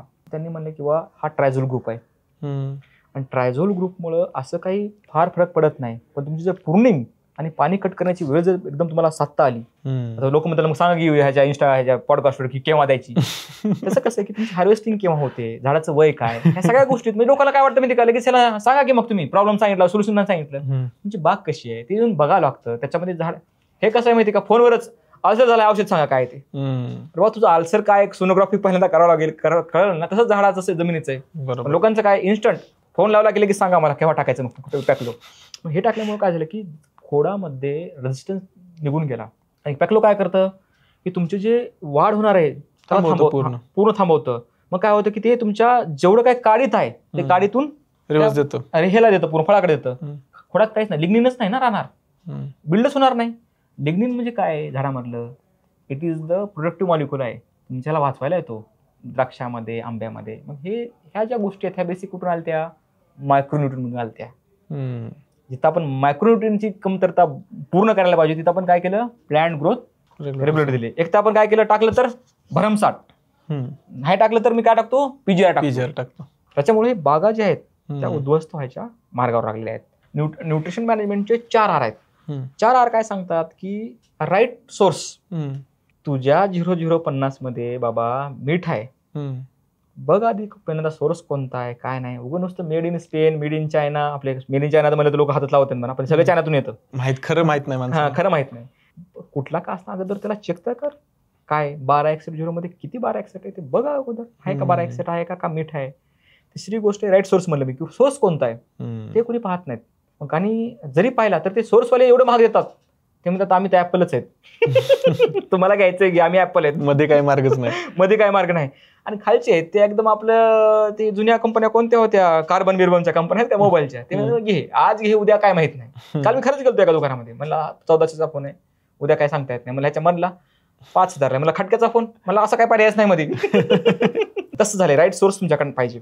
मग हा सोर्स केव्हा येईल आपल्याला, तुम्ही जसं मला मी पीएच करतो चेक, म्हणलात ना आता बोलता की मी पीएच करतो, एसी चेक करतो, तसं तो शेतकरी त्या लेवलचा झाला पाहिजे. नाही तर अजून सुद्धा मला हसू येतं कधी कधी की ह्याचं बीएससी ऍग्री झालेलं आहे किंवा ह्याचं कोणते ऍग्रिकल्चर तर काहीच नाही. मी काय म्हणतो शेवटला, मी ऍग्रिकल्चर नॉन ऍग्रिकल्चर कधीच कम्पेअर करत नाही. कारण काय माहिती का, सब गोडे 12% मला काम आहे. कारण काय माहिती का, ज्यानं शिकलाय त्याला काय माहित नाही, बरोबर, आणि ज्यानं नाही शिकला त्याला काय माहित नाही. आता जर तुम्ही ऍग्रिकल्चर किंवा नॉन ऍग्रिकल्चर कार्बन डिझेल केव्हा वापरायचं विचारत असाल तर नेट आहे हातामध्ये. हो, ChatGPT टाकलं सगळं कळतं. सगळं कळतं. कार्बन डिझम हे जे फंजीसाइड आहे हे फक्त नुसतं टाकलं काय काम करते, मराठी जरी लिहिलं तर एवढा मोठा लेखच येतो. ते हात भरले काय लक्षण नंतर वापरायचं, कसं वापरायचं, प्रमाण तरी कोण कोण विचारते म्हणजे की त्या कन्सल्टंटला मी म्हणत नाही, मी नाव ठेवत नाही कुणास, म्हणणं काय की तुम्ही किती रिलायबल राहता एखाद्या गोष्टीवर, तुम्हाला राईट सोर्सच ना, तुम्हाला नॉलेजचा सोर्स माहिती आहे ना, तुम्हाला खताचा सोर्स माहिती आहे. मग मला काय म्हणणे, आपले आजोबा वेडे होते, वेडे म्हणण्यापेक्षा मी म्हणाल ते म्हणजे आपण दिसायला ते असतील म्हणजे वेडे हा प्रश्न कसा माहिती का, वेडे हा दोन पद्धत. आता मला लोक वेडा म्हणतात. वेडे म्हणजे मी काय म्हणतो की ते फार विचार करून आणि 10 चौकशी करून गोष्टी करायचे, किंवा युरिया खरंच टाकला पाहिजे का, सिंगल सुपरची गरज आहे का, हा विचार करायचे. वेडे मी त्या अर्थाने बोलतोय, नाही तर लोक वेगळा अर्थ घेतात वेड्यांचा. लोकांना वेडे म्हणजे वेडेच, पण वेडे म्हणजे जे की फार चौकशी बुद्धीनं विचार करतात. मग हे त्यांना आता तर काय, हे दुसरी अडचण सांगतोय ChatGPTची काय, ह्याची अडचण काय, ह्याने एवढी माहिती सांगते, 10 कंपनी सांगते, हे नाही विचार करते आता कोणती घ्या इकडे. त्याला 10 सांगते. आता त्यामध्ये कार्बन डिझेल नाही, आता कार्बन डिझेल मला चांगला अजून पुढे सांगू का, ChatGPT शेवटची एक लाईन तशी त्या शेवटची लाईन असते, चार्ट बनवून देऊ का, चार्ट बनवून देऊ का, त्यानं म्हणते हो द्या. त्यानं सांगते मग हे प्रोपिनेप आहे, हे कार्बन डिझेल आहे, हे मॅन्कोझेप आहे, तुम्हाला ह्याच्यातलं कोणतं चांगलं वाटतंय. त्यानं म्हणते दुकानदाराकडे बाबा सांग कोणतं चांगलं आहे ते. म्हणजे कन्फ्युजन झालं पूर्ण, इन्फॉर्मेशनचं इंटॉक्सिकेशन म्हणा त्याला, माहितीचं विष झालं त्या माहितीचं. तिथं तो गेला, राईट सोर्स त्याला मिळणार नाही. मग आता राईट सोर्स सापडायचा कसा, राईट सोर्स जसं तुम्ही म्हणलात मी चेक करतो. बरोबर. मी तर माझ्या गाडीचे ते डेस्क असते ना, ते आता जरी खाली जाऊन इथं उघडलं तर त्यात pH मीटर आहे, EC मीटर आहे, ड्रिपचा प्रेशर गेज मीटर आहे, लिटमस पेपर आहे, आणि अजून 1-2 गोष्टी आहेत माझ्या गाडीत. संतोष माझ्या सुद्धा गाडीत आता म्हटलं आम्ही, मग ते फ्लॅग आमचा सापडत नव्हता इंडियाचा, ते आमच्या म्हणलं आपल्या गाडीत हेच आहे, म्हणलं दुसरं काय सापडणार नाही. बायको मला म्हणते हे संसार सोबतच असतोय तुमचा. नाही असलंच पाहिजे. As a doctor, as a agriculturist म्हणून, भले मग तुम्ही डॉक्टर म्हणजे काय ऍग्रिकल्चर असा ना असा काय घेऊन देत नाही, पण ऍज अ तुम्ही शेतकऱ्यासोबत काम करताना रे, मायक्रोस्कोप तुमच्यासोबत एक असला पाहिजे, pH असला पाहिजे, ह्याच्यापेक्षा पुढे जाऊन तुमच्याकडे ब्रिक्स मीटर असलं पाहिजे, तुमच्याकडे मायक्रोस्कोप असला पाहिजे. नुसतं ते गाडी आणि ते ढापळा लावला गेला शेतात प्लॉट बघायला आलाय, वरवरचं काम करून उपयोग नाही. ते मरते शेतकरी, ते काय जगत नाही ना, फक्त हे होतं पूर्ण. तर माझं म्हणणं काय, सोर्ससाठी तो पर्याय आहे की तुम्ही स्वतःच बघितला पाहिजे सोर्सचं एक आहे. दुसरं काय की राईट सोर्स झाला, राईट मेथड कोणती वापरायची. जर मी समजा युरिया वापरतोय तर ते कोणत्या मेथडने वापरला पाहिजे. उदाहरणार्थ आता की मी ज्यावेळेस युरिया वापरतो त्यावेळेस नायट्रोजन जो आहे मला स्प्लिट न दिला पाहिजे. बरोबर. कोणत्या मेथडनं, तर त्या द्यायला नाही पाहिजे. दुसरी मेथड काय आहे की बाबा फॉस्फरस आहे, त्या रूट झोनच्या जवळच गेलं पाहिजे फॉस्फरस, लांब पडलं ते कॅल्शियम सोबत येईल. बरोबर. त्याचा पुन्हा तिसरा आहे की राईट मेथड आहे, राईट सोर्स झाला, राईट मेथड झाला, राईट टाइम झाला, की कोणत्या वेळेला तो दिला पाहिजे, किती स्टेजला दिलं पाहिजे. आणि त्याच्यानंतर 4R मधला राईट मेथड झाली, राईट सोर्स झाला, राईट टाइम झाला, आणि राईट ऍप्लिकेशन. योग्य त्याची किती लागतं ते तर समजायला पाहिजे. काहीच माहित नाही. सॉइल टेस्ट आल्यानंतर आणि 4R जे आहेत ना ते फक्त कंपनी म्हणले की इको फ्रेंडली, आजकाल ते सगळीकडे निघाले की ऑर्गॅनिक आणि इको फ्रेंडली. काय माहित नाही इको फ्रेंडली आहे, प्लॅस्टिकवर लोक लिहितात इको फ्रेंडली. दुर्दैव आहे की पूर्ण प्लॅस्टिक असतं त्यात इको फ्रेंडली. कसं ते इको फ्रेंडली असेल, तसं प्रत्येक company we are following the 4R stewardship. बघायला गेलं तर त्यांच्या ह्याच्यामध्ये नुसतं सोडियम भरलेला आहे, त्याची काहीच माहिती नाही देत खाली. आता हे मार्केटमध्ये नवीन नवीन गोष्टी येतात, जसं की आता नॅनो युरिया असेल, किंवा ही एकच बाटली वापरा, ह्यात फॉस्फरसचं काम होईल, किंवा एवढंच वापरा. तर ह्यात काही तथ्य आहे का, म्हणजे वापरायला पाहिजे का ते उगाचच येते? नाही, नॅनोवर तमिळनाडूमध्ये एक वर्कशॉप झालं होतं. त्या वर्कशॉपमध्ये असा अभ्यास त्याच्यामध्ये झाला की नॅनोचं जे फॉर्म्युलेशन आहे त्याची जी एखाद्या मॉलिक्युलची डायमीटर जी आहे ती कमी करण्यासाठी आणि त्याची जी इफिशियन्सी आहे ती वाढवण्यासाठी अजून तरी त्याचा ठोस वैज्ञानिकदृष्ट्या त्याला पुरावा नाही सापडला.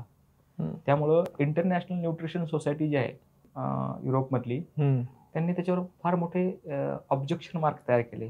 पण कधी कधी काय असतं की पॉलिसी लेवलला ॲज आपण जेव्हा मोठा विचार करतो, शेतकऱ्यांनी कुठेतरी खतं कमी वापरावेत यासाठी त्याचा प्रचार झाला होता. ओके. ते मिशन भरकटलं आणि दुसरीकडेच गेलं, विमान सोडलं होतं. किंवा शेतकऱ्यांनी शेतकऱ्याचा ज्युडिस, जसं मला 4R म्हणलं, त्यामधलं राईट ऍप्लिकेशन आणि राईट मेथडनं जायला पाहिजे.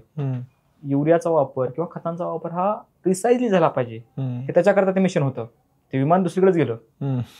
त्याच्या त्या विमानाच्या नावावर सगळेजणच आपली विमान उडायला सुरुवात केली की नाही आमचं नॅनोच आहे आमचं. आज गल्लीबोळामध्ये लोक नॅनो म्हणतायत, पण नॅनो तयार करायला त्याला जे पार्टिकलला ब्रेक करायला असतं ते ब्रेक करायचं ते मशीन आहे ते अजून नाही ना. एखाद्या पार्टिकल किती ब्रेक करणार तुम्ही? बरोबर. आणि ते ब्रेक करून ते जायला तर पाहिजे. ऑलरेडीच बघायला गेलं तर त्याचा डायमीटर असते, जसं पोटॅशियमची डायमीटर आहे, नायट्रोजनची डायमीटर, ज्यावेळेस ते पाण्यात घुसतं त्यावेळेस डायमीटर असते. त्याच्यामध्ये जर बघायला गेलं तर तुम्ही पोटॅशला काय तोडणार? सगळ्यात जास्त हेवी आहे. हा, तर त्याला तुम्ही काय हे करणार? पण अडचण अशी की फार मोठे क्लेम आहेत, टॉल क्लेम, आणि म्हणजे मोठे मोठे दावे असल्यामुळं, आणि यंत्रणा एवढी मोठी आहे की एखादं खोटं तुम्ही जर गावभर जर त्याच्या डोसक्यावर आपटलं दिवसभर तर ते मध्ये खरंच आहे. तसं नॅनोमध्ये काम करणं बाकी आहे. आणि आत्ताच्या घडीला जे चालू आहे ते मला वाटतं की फार मोठा उतावळीपणा आहे की याच्यामध्ये काय म्हणतो की मी अजून ते फुल प्रूफ कन्सेप्टला नाही आलं, अजून कुठं त्याच्यावर रिसर्च झालं नाही ना, कधी कुणी त्याच्यावर अजून पूर्ण त्याचे रिसर्च पेपर नाहीत कुठं, त्याला जागतिक लेवलला मान्यता नाही.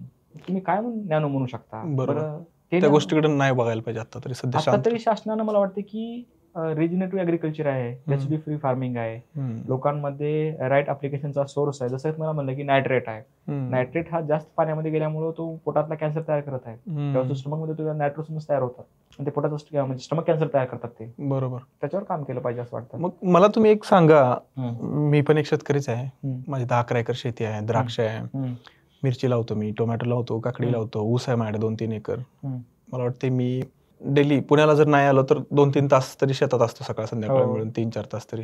मला हे जाणवते बरं का, मला म्हणजे मी शेती करताना मी प्रयत्न करतोय की रेसिड्यू फ्री शेती करून एक चांगलं अन्न जावं, अवॉइड करतोय तणनाशक वापरण्याचा किंवा कोणतेही केमिकल्स वापरतोय तर त्याचा pH बघतोय मी की त्याचा अंश किती दिवसात निघून जाईल किंवा मिनिमम रेसिड्यू लेवल जे आहे त्याच्या मी फॉलो करेन आणि त्या टाइमला मी हार्वेस्ट करेन.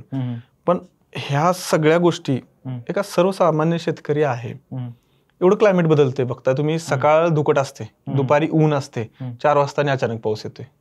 पाऊस मे ला चालू झालाय, नोव्हेंबरला बंद झालाय 6 महिना. तर अशा परिस्थितीमध्ये चांगली शेती करणं योग्य आहे का, मातीला जपून आणि न्यूट्रिशन प्रॉपर करून? म्हणजे होऊ शकतं का असं मी म्हणते? नाही, चांगली शेती जर बनायला गेलं तर चांगली शेतीची जी व्याख्या आहे ही तुम्हाला समजली पाहिजे. जसं आपलं आता बोलणं चालू होतं की मी म्हणलं ना, मी धंदा किंवा नोकरी माझ्या टर्मवर करतो, तुमच्या टर्मवर नाही. मी शेती माझ्या आनंदासाठी करतोय ना.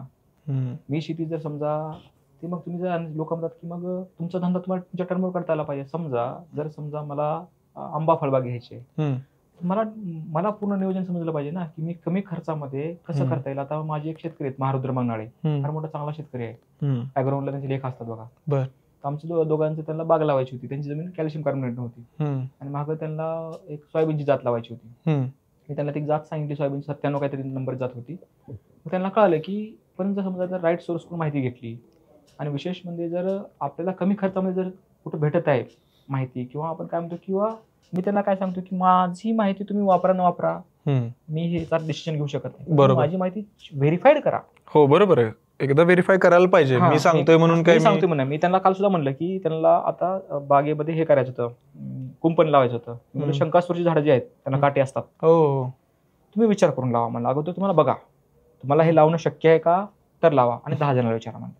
म्हणजे माझं कधी असतं की लोक म्हणतात मग तुमचा सल्ला असा कसा सल्ला, माझं म्हणणं काय एक्सपर्ट ओपिनियन आहे ना माझं. तुम्हाला ओपिनियन दिलं किंवा घ्यावं का नाही, त्याचे तुमचा आनंद कशावर आहे, तुम्ही शेती कशा करता हे जर तुम्हाला माहित झालं, मी माझी शेती किंवा माझं कोणतंही काम आयुष्यामध्ये मी कशासाठी करतोय, त्या पैशासाठी करतोय तर आनंदासाठी करतोय, हे जर तुम्हाला समजलं, तुम्हाला वाटतं की शेतीमध्ये येणाऱ्या काळामध्ये चित्र वेगळं असेल.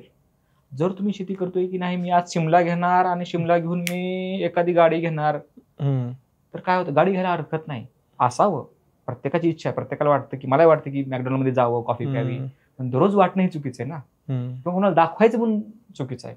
मूड म्हणून चेंज म्हणून शेती चांगली आहे. आणि आजकाल काय झालं की शेतीकडे बघण्याचा दृष्टिकोन फॅन्सी झालेला आहे. लिटरली शेती तुम्ही शेती करता स्वतः, सुद्धा शेती, मी तर शेती करून ऍग्रिकल्चर मध्ये पुन्हा आलो. पहिल्यांदा मी शेतीच केली, नंतर शेती करून इकडे आलो. त्यामुळे मला हे जे बोलतोय मी त्याला टच तिथला आहे. मी जर शेती केली नसती हे असं बोललोच नसतो की शेतकऱ्याचे काय दुखणं येतं, काय रिअल काय रिसर्च कुठं जातोय. बरोबर. तर तुम्ही सुद्धा शेती करता, शेती ही फॅन्टसी नाही, फॅन्सी बिलकुल नाही. तर जितकी दिसती फॅन्सी तितकी नाही शेती. नाही, खूप अवघड आहे, एवढं सोपं नाही. मग तुम्हाला त्याच्यामध्ये कॅल्क्युलेशन आहे. येणाऱ्या पिढीला जे तरुण शेतकरी आहेत त्याला मला सांगायचं की तुम्ही कॅल्क्युलेशन करा, राईट सोर्स बघा, माहिती कुठून घेतो आपण, ते सोर्स आहे का व्हेरीफाईड. तिसरी गोष्ट माझी असते की तुम्ही शेती करत असताना सस्टेनेबल ऍग्रिकल्चर प्रॅक्टिसेसला बघा. अजून सुद्धा काही लोक द्राक्ष घ्यायलेत ना चांगली पट्ट्यातच, ते काय चंद्रावर आलेत, काय एलियन्स आहेत ते. नाही, त्यांनी काय केलं, मग त्याचा अभ्यास करा. अभ्यास केला चांगला, क्लायमेटच्या हिशोबाने त्यांनी अभ्यास केला. त्यांनी काय अभ्यास केला की त्यांना कळलं की अजून सुद्धा इथं तुम्ही मला विचारलं होतं बघा की एकदा हे शेतकरी चांगला कोणता आहे आणि काय आहे त्याचं, तर तो एक लेण्याद्रीच्या खाली त्याची बाग आहे. मला वाटतं की डाळिंबाची 30-40 वर्षाची जुनी बाग आहे. एकदम व्यवस्थित मध्ये त्यांनी मी बघितलं की काय आहे नेमकं, तर त्या शेतकऱ्याच्या शेतीच्या मातीचा सेंद्रिय कर्ब हा, आता मी तुम्हाला माहिती की सगळं सोबतच घेऊन जातो आपला पसारा, जाऊ दे चला. तर पीएच मीटर, एसी मीटर सगळं माझ्याकडे सोबत असतं. तर ते मला सर माझा तर ते मला म्हणला की सर माझ्या शेतीचा ऑर्गॅनिक कार्बन 4% आहे. तर मी सायंटिस्ट असल्यामुळे लवकर भरोसा ठेवत नाही. मी म्हणलं आपला काढा साहित्य, यंत्रणा काढा, लावा, मग घुसवा मातीमध्ये. बघितलं मी हैराण झालो, 4% सेंद्रिय. अहो मला सर रिपोर्ट आहेत माझ्याकडे सगळे, आणि त्याच्याकडे सुद्धा माती परीक्षणचं हे होतं. ते मला सांगायला लागला की मग सर मी ह्याच्यामध्ये जर्मनीमधून आणलंय, असं झालंय. खोड बघितलं, लिग्निन भरपूर आहे खोडामध्ये, आणि फार ते म्हणला सर या जमिनीमध्ये म्हणला मी केमिकल आणि 70% मी सेंद्रिय जातो म्हणला, 30% मी केमिकल जातो. ते फॅडच नाही ठेवलं म्हणलं लोकांचं मी की सेंद्रिय म्हणून गावभर नाचवायचं. 30% माझं केमिकल असतं आणि मी स्लरी वापरतो म्हणला. सगळे लोक हसत मला म्हणला की शेणखत उचलते कुणाचं आणते टाकते, पण मला आज कळते म्हणला की पपई 1 एकरमध्ये 100 टन म्हणजे काय जोक आहे का हो? 50-60 ठीक आहे, 100 मध्ये डबल झाली ऑलमोस्ट. आणि त्यानं ते हे गेली. मग मला सर त्याला भाव नाही की आता कसं करणार, काय टेन्शन नाही मला, आपल्याकडे चिरीवालेत.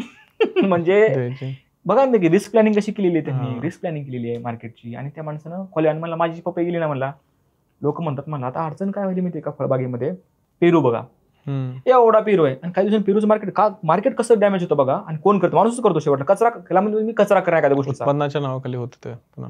एवढा पेरू यायलाय घरा. आणि मी हे मोरला शिकलो होतो, मोर फ्रेश मार्टला मला एक असाइनमेंट आली होती ऍज ऍडवायझर म्हणून, की ग्राहक काय बघतो ह्याचं तुम्ही आम्हाला पूर्ण, माझ्याकडे असंच असाइनमेंट असतात, माझ्याकडे रिसर्च असेच असतात, कुणाचे सायकोलॉजीचे, कुणाचे कन्झ्युमर प्रेफरन्सचे, काही मला आवडती, ते काम आवडतं मला करायला. मी त्यांना बघितली, त्यांना सांगितले की मी टोमॅटोमध्ये लोकांना ते आपला गावठी टाईप नाही, गावठी पण ते आपला शिमल्यासारखा राहत नाही का टमाटा होता, एकदम गावठी टाईप दिसणार, एकदम गोल असतो देशी, ते लोकांना मोरमध्ये मी त्यावेळेस हे सांगितलं की हे लोकांचा प्रेफरन्स जास्त आहे. ते प्रेफरन्स ती इन्साइट दिल्यामुळं मला वाटतं मार्केटमध्ये एका कंपनीनं ती ही आणली, व्हरायटी आणली, आणि लोकांचा सुद्धा अजून त्याला देशीकडे बघण्याचा प्रेफरन्स जास्त आहे. ते हायब्रिडच पण दिसताना देशी दिसतं. तसं आज पेरूचं मार्केट कचऱ्या होण्यामागचं कारण काय माहिती का, त्याला जिब्रेलिक आणि 6BAचा स्प्रे देऊन ते फुगायला एवढं मोठं, पण त्यात शुगर 0 आहे. ह्याच्यामुळे काय होतं माहिती का, लोकांचा पेरू खाण्याचा कल कमी होतो, लोक पेरू खात नाहीत. मग लोक काय करतात, जसं संत्र्यात झालं, आज मँड्रिन जे आहे ते 80 रुपये पाव आहे. हो, मँड्रिन खूप महाग आहे. संत्रा त्याच्यापेक्षा चांगला होता, पण काय झालं, आपण कचरा केला, आंबट आणि हे ते करून. मॅनेजमेंट जर नाही चांगला, उद्या पेरू खराब होऊन हे जे पियर आलेत नाशपती, ते मार्केट पकडेल. ते मार्केट. मँड्रिन कुठून येतं? मँड्रिन मला वाटतं बाहेरूनच येतं. मँड्रिन किन्नू हा पंजाबमधून काही जागी, किन्नू म्हणून एक प्रकार होता. किन्नू आणि मँड्रिन एकच नाव, आपल्यात किन्नू म्हणतात त्याला.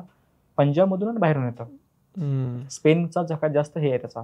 बरोबर. तिथं तापमान जास्त असतं, त्याची हे म्हणजे म्हणून आपल्या विदर्भाला म्हणलं जातं ना संत्र्यात ऑरेंज हब, तिथून येतं. ह्याच्यामुळे काय होईल की नाशपती जे आहे, जे पियर्स आहेत, तेच भाव खाऊन जाईल. बरोबर, म्हणजे ह्याचं मार्केट हे खाऊ शकतं. हे का दिसतं की ज्यावेळेस मी मार्केटमध्ये फिरतो, बघतो काय गोष्टी व्हायला, लोकांचा कन्झ्युमर प्रेफरन्स काय बघायला, लोक आता संत्र्याकडे नाही गेले ना, लोकांनी मँड्रिनकडे वळायला सुरुवात केली. खूप मँड्रिन बघतोय मी अचानक मागच्या वर्षीपासून बघायला लागलो, 1-2 वर्षातच चाललंय. तुम्ही बघता, मी ट्रेंड बघतो ना पण मार्केटमध्ये, आणि मग मला सांगा ज्याची पेरू आहेत, पेरू सुद्धा महाग होऊन जाईल ना. कशामुळं? फक्त एक मिसप्रॅक्टिस. कोणती? जास्त साईज वाढवली. आणि व्हरायटी पण आहेत ना तशा काहीतरी, का मोठ्या साईज जम्बो व्हरायटी आहेत, पण त्या व्हरायटी त्यासाठी पण त्याला न्यूट्रिशन दिलं पाहिजे ना. ते 5 लागतं ते खायला. मला तुम्ही पेरू घेतला 100 रुपये किलो घेऊन, विचार करा. मी एक ग्राहक आहे, मी काय म्हणतो ॲग्रोनॉमिस्ट आहे, मला दोन्हीचा विचार करावा लागतो. फार्मर माझ्यासाठी महत्वाचा आणि ग्राहक महत्वाचा आहे. कामच ते ना ॲग्रोनॉमिस्टचं. ग्राहक काय करतो, मी 100 रुपये देऊन एकच मला पेरू भेटला ना, ते घरी नेऊन कापला, ते खराब निघाला, त्याला गोड म्हणजे खराब, म्हणजे त्याला गोड चवच नाही भेटली. मग मी काय करणार? पुढच्या वेळेस मी पेरू खाईल का? मी काय म्हणणार, नकोच, पानसट आहे. मी काय करणार, पियर्सकडे जाणार. ह्याच्यामध्ये नुकसान कोणाचं झालं? शेतकऱ्याचं. अल्टिमेटली आपल्याला शिकतं ना ते, कारण त्याच्या बागा आहेत. एंड उत्पादकच आहे ना, ते खपणारच नाही, पुन्हा कोराडे लावायला लागणार, पुन्हा कोराडे लागणार. बरोबर. मार्केट तसंच तयार होतं ना, हे समजायला पाहिजे लोकांना. म्हणजे रिस्पॉन्सिबल आपण सुद्धा आहेत. दुसरं उदाहरण आहे, तुम्ही म्हणता की आता हे पॅराकॉट झालं, त्याला बंदी आहे, 2,4-D झालं, हे जातं कुठं? हे मातीमध्ये तर ऑब्झर्व होत नाही, हे वॉश होतं, हे लीच होतं, हे कुठे जातं? गावच्या तळ्यामध्ये जातं. बरोबर. गावच्या तळ्यातलं पाणी कुठे जातं? पुन्हा इरिगेशनलाच येतं, तुम्ही विहिरीमध्ये जातं, प्यायच्या टाण्यामध्ये. आज हिंगोली सारख्या जिल्ह्यामध्ये जर 3,000 का 15,000 केसेस कॅन्सर सापडतात. ट्रायबल बेल्ट आहे. बापरे. ट्रायबल बेल्टमध्ये जर आज कॅन्सरच्या केस सापडत आहे, त्याचा अर्थ काय आहे? तर तुम्ही जे देता सगळं ते पाण्यात जातं ना शेवटला. मुळशीमध्ये राहायला काही येडा आहे का मी? तिथं मला माहिती आहे की तिथं सोर्सच नाही चांगला. म्हणजे तिथं आज फॅशन टीव्ही का तिथं आलेली आहे. रिचेस्ट लोक बघा ना तुम्ही, कुठं जायलेत ते मुळशी पकडायलेत, त्यांना माहित झालेलं आहे इथं सोर्स चांगला आहे पाण्याचा, राहायला चांगला आहे. तुमच्या खाली यायला कुणी तयार नाही. आज मला सांगा, तुम्ही जर त्या पॅराकॉट जर येईल त्या पाण्यामध्ये कॅन्सर होत असेल, तुमच्याकडे तेवढा पैसा नाही, तुम्ही गावातली रिसोर्स ही कुणासाठी, म्हणजे शेवटला माझं म्हणणं असते कुणासाठी करणार सगळं? गावातले लोक मारायचे का? त्याला पर्याय नाही म्हणून. अवघड कंडिशन आहे. व्हायला 15,000 केसेस हिंगोली सारख्या जिल्ह्यामध्ये खूपच झाल्या. कधीची गोष्ट आहे म्हणजे? कालचे रिपोर्टच आहे टाइम्स ऑफ इंडियाला. ओके, मी आताच ऐकलं, तुम्ही सांगितलं. हे फील्ड रिसर्च आहे त्याच्या. काल तुम्ही जर सर्च केलं गुगलला कॅन्सर इन हिंगोली, दाखवतं खूप जास्त झालंय. हळद आहे. हळद आता बोलायचं गेलं तर सड होते. बरं, सड कशामुळे होते? बेडचा आणि ह्याचा प्रकार येतो. बेन बदलणं प्रकार नाही. परफेक्ट मध्ये मॅटॅक्झिल आहे किंवा अनेक जे बंदी घातलेले बुरशीनाशक आहेत, ह्याचं 3-3दा सोडणं, इन्सेक्टिसाइड सोडणं, कंद कुजाली की त्यांना कळत नाही काय करायचं ते, क्लोरोम सोडणार. तुमच्या सुद्धा पट्ट्यात तेच आहे. काय अद्रक खाणं बंद केलं मी त्याच्यामुळे, लिटरली खाणं बंद केलं मी. स्वतः तिथं मुळशीमध्ये आपल्या ह्याच्यामध्येच लावलेले मी. आता सुद्धा मी सकाळी तेच तयारी करून आलो. रेसिड्यू भरपूर हो आपल्या, तसं काय पॉलिसीच नाही की रेसिड्यू फ्री करा, त्याचा अवेअरनेसच नाही. काय अद्रक मध्ये चालू आहे? हो, उत्पादनासाठी खूप चालू आहे ना. 100 रुपये 150 रुपये किलो झालं की इकडं एका गावात 4 मेडिकल आहेत पश्चिम महाराष्ट्रामध्ये. हे दाखवतं, इंडिकेशन करतं काय चालू आहे आणि कोणत्या दिशेने चालू आहे. तेवढे मेडिकल तुम्हाला मराठवाड्यात नाही भेटणार. बरोबर पॉईंट आहे. ते तुमचं इंडिकेशन करतं, कारण की तुम्ही काय टाकलं शिवाय ते कुठे जाणार आहे? बरोबर, वॉटर ॲक्युफरला जाणार आहे ना, आणि तेच पाणी तुम्ही पिता. बरं, किती जरी फिल्टर केलं रे बाबा, हे फिल्टर पाणी होत नाही ना. मला सांगा, आता हे सगळे गोष्टी आपण बोलतोय, सॉइल हेल्थ बोललो, न्यूट्रिशन बद्दल बोललो, ह्या सगळ्या गोष्टी बोललो, शेतकऱ्यांना हे सगळे रिसोर्सेस म्हणजे माहितीचे ऍटलिस्ट मी म्हणतो कुठून काढायला पाहिजेत? बट ठीक आहे, ChatGPT त्याला वापरत नसेल तो, किंवा कुठून त्यानं जायला पाहिजे की माहिती मिळेल? हे बघा, शेतीमध्ये ज्यावेळेस या पोपटबाई होत्या सीड कन्झर्वेशन मधल्या, त्यांच्याकडे कोणती डिग्री होती का? आज त्यांनी भल्या PhD केलेल्या बायोडायव्हर्सिटीवाल्याला मारलं म्हणजे इन द सेन्स त्याला खाली पाडलं. म्हणजे त्यांनी दाखवलं ना की इट्स पॉसिबल. कसं पॉसिबल आहे? तर निरीक्षण आणि observation with good people of source. त्यांना बायफ सारख्या संस्थेतून त्यांना मदत मिळाली. बायफचे चांगले सायंटिस्ट लोक त्यांच्यासोबत आले, त्यांनी त्यांना दाखवला मार्ग. त्यांच्याकडे क्युरियोसिटी होती, चांगल्या लोकांची साथ मिळाली. दोन्ही गोष्टी पाहिजेत ना. तुमच्याकडे शेती शिकण्याची आवड आहे, पेशन्स पण नाहीत ना लोकांच्याकडे, सगळ्यात महत्वाचं ते आहे. ते नाही, पेशन्स नाहीत. म्हणजे आता लगेच पीक पाहिजे. तर नवीन जे शेतीमध्ये येतात त्यांना असं आहे की लावलं इकडे 2 महिन्यात पैसे पाहिजेत पटपट करायचं. मी तुम्हाला काय म्हणलं, जरी झाले आज टोमॅटो, तुमच्या त्याचा टोमॅटोमध्ये PhD झाल्यासारखी आहे. बरोबर आहे ना. तुम्ही टोमॅटोमध्ये PhD माणसं आहेत. मला सांगा, जर तुम्ही टोमॅटो गेली 5 वर्ष जर कंटिन्यू घेतलात तर तुम्ही चांगल्या एक सस्टेनेबल इन्कमला आहेत. या वर्षी टोमॅटो घेतलं, पुढच्या वर्षी सिमला घेतो, पुढच्या वर्षी बटाटे घेतो, तिसऱ्या वर्षी रताळा घेतो. शक्य आहे का टोमॅटो? म्हणजे नाही, एवढ्या क्रॉप मध्ये मी कामच करू शकत नाही. माझ्या आयुष्यात मी कमीत फक्त 2 ते 3 क्रॉप मध्ये काम करू शकतो. 3 बी लई झाल्या, मी तर 2च म्हणतो. मी व्हिडिओ बघून इन्फॉर्मेशन तुम्ही बदलत असताल ना, तुम्ही तुमच्या त्याच्यात मास्टरी होते. त्या पिकाचं तुम्हाला गणित नाही कळत ना. आता तुमच्याच भागामधला एक शेतकरी होता, त्याचं कारल्यावर PhD आहे. PhD का म्हणतोय माहिती मी? लोक म्हणतात मला PhD ऑब्झर्वेशन आहे. ऑब्झर्वेशन आहे PhD. मी त्याला PhD म्हणजे टायटल नाही की थेसिस आणि तुमचं PhD, तुमचं ऑब्झर्वेशन किती आहे. मी त्याला PhD म्हणतो ज्याचं ऑब्झर्वेशन चांगलं आहे. बरोबर. तर त्या माणसाचं ऑब्झर्वेशन होतं की सर म्हणला, मी एक्सेस ऑफ नायट्रोजन झालं की मी नायट्रेट रिडक्टेज 10वी पास शेतकरी आहे. नायट्रेट रिडक्टेजचा मला रोल सांगितला त्यानं. कुठला आहे शेतकरी? तुमच्याच बी टायमातला आहे. मग तुम्हाला म्हणला कुणाला भेटायला आलतात, त्यांनाच भेटायला गेलो. ओके. मग मला वेळ भेटला ना, मी काय करतो, 2 गोष्टी करतोय. एक तर वाचन, नंतर जे हुशार शेतकरी आहेत जाऊन त्यांच्यासोबत गप्पा मारत बसणं. जसं आपण चर्चा करलो ना, बरोबर, विषयावर चर्चा, किंवा मग काय केला, फ्रूट फ्राईडला कुठला लूर आणला, मग काय मध्ये युजनल का काम केलं नाही, मग हे नायट्रेट रिडक्टेज मला कसं माहिती झालं. मग चर्चा, लोकांचं वाचन. हे शेतकरी असे बसलेले आहेत. आणि मग ते शेतकरी कशात मुडी असतात. मी त्याला गेला तर मला कुठं पावडर मिळू मला सांगा काय म्हणते, मग ते लगेच ओळखतात की हे लेवल काय आहे. त्या लोकांसोबत बसणं, मग त्यासाठी तुम्हाला तुमच्यासोबत असलं पाहिजे ना काहीतरी. मग काय तुम्ही जे म्हणतात ना सोर्सेस कुठून आणायचे, तर सोर्सेसचे 3 प्रकार आहेत. एक आहे ऑब्झर्वेशन, दुसरं त्या पिकामध्ये काम केलेली माणसं ऍक्च्युअल मध्ये काय आहेत, आणि तिसरी गोष्ट विद्यापीठामध्ये अजून सुद्धा भले तुम्ही त्याला पांढऱ्या हत्ती म्हणा, पण त्या पांढऱ्या हत्तीमध्ये आमच्यासारखे 1-2 लोक असतात त्यांची खरंच तळमळ असेल समाजाप्रती, शेतीप्रती, 100ला 100च गाडून 80-20चा रूल आहे. 80% जर खराब असतील तर 20% चांगले, त्याच्यावर दुनिया चालू आहे. 80-20 वरच आहे. ते 20% चांगले लोक आहेत विद्यापीठामध्ये, त्यांच्याजवळ बसा ना. पुढच्या पिढीला जर आपल्याला चांगली माती द्यायचं आहे, चांगलं अन्न, सेफ फूड द्यायचं आहे, रेसिड्यू फ्री शेती करायची आहे, तर सगळ्यात आधी आपल्याला मातीला जपायला पाहिजे. तर त्या मातीला जपण्यासाठी काय करायला पाहिजे? सगळ्यात महत्वाचं काय माहितीये का, अडचण काय की ताप जर आला तर डायरेक्ट आपण आयसीयू मध्ये जात नाहीत. इथं कंडिशन शेतीची कशी माहितीये का, ताप आला त्याला की त्याला इकडे तुझे पूर्ण आपण 18 पॅरामीटर चेक करू, 25 करू, 30 करू. काय गरज आहे? इनिशियल लेवलला तुम्हाला जर कळत नाही माती काय करायची, साधा पीएच, एसी, ऑर्गॅनिक कार्बन, त्याला मी मातीमधले 5 पुस्तक, माय माती पुस्तक, त्यात मी सगळं सांगितलंय पूर्ण की मातीमधले 5 पांडव बघा तुम्ही काय आहेत ते. 5 पांडव करणं गरजेचं आहे. कशा जातात 14 पॅरामीटरला? बरं ते पण जसं तुम्ही म्हणाल की मी एक यंत्र आणलं, त्या यंत्रातून बघायलोय, 14-15 पण लाईफ टाईम इन्व्हेस्टमेंट आहे ना. 14-15 हजार इन्व्हेस्टमेंट लाईफ टाईम आहे. त्यांनी तुम्ही करू शकता. तुम्हाला कळू शकतं की आधी मला माती कळली, मी कोण आहे ते समजलं, म्हणजे माती काय आहे ते समजली. बरोबर. दुसरा तुमचा हे तुम्ही क्रॉप प्लॅनिंग, तुमचा प्रश्न होता की काय माती स्टोरेज मध्ये कोणते स्टेप घेतल्या पाहिजेत. मग आता बरं माझ्या मातीचा पीएच हा 8च्या वर आहे, तर मला आता ह्या मातीमध्ये लिहूनच क्रॉप लावली पाहिजे. मग माणसं म्हणतात की माती चांगली करायची तर 10 टॉली शेणखत टाका, वर्षासाठी माती चांगली होते, भूसुधार होत्या, सॉइल कंडिशनर होते. नाही, कसं आहे की शेणखतच पर्याय. जेव्हा मला शेतकरी विचारतात की शेणखत ला सोडून काय आहे का, मी म्हणतो शेणखतला नाही, शेणखतला शेणखतच आहे. शेणखत सोडून काय होतच नाही. ज्यावेळेस मला हे टनेजवाले काही शेतकरी आहेत ना, ते सांगत नाहीत की आम्ही ह्यांच्याकडून विचारतो, त्यांचं सिक्रेट असं चालतं. आपण काही त्यांची प्रत्येक, आणि अडचण काय येतं की तुम्ही मला माहितीचा सोर्स ज्याला चांगलं भेटलंय ना, ते शेतकरी मी बघतोय ना, आता मी मोरीला बनतोय की ह्यांच्या ते क्रेज असते की आपण जे त्याला सांगितलं ते लोकांना सांगणारच नाही की मी हे वापरलंय. मग ते काय असते की त्याला मी म्हणतो, मला विचारतात की सर शेणखतला पर्याय आहे का, तो शेणखतला शेणखतच पर्याय आहे, दुसरा पर्याय नाही. ह्यानं चांगली जमीन सुधारू शकते का? शेणखत जमीन सुधारू शकते, पण अडचण काय आता की फार बेसिक मुद्दा आहे. ह्यानी त्या म्हशीला आणि गायला सोयाबीनची पेंड खवरलेली, दिवस रात्र तिने सोयाबीनवर आहे. मग अशा शेणखतात ताकद आहे का? मी तिला चारा सुद्धा चांगला घातला पाहिजे. अल्फान्सो आपण काय म्हणतो, अल्फा लुसर्न ग्रास आहे, हे चारा त्याला पौष्टिक चारा खाऊ घातला पाहिजे.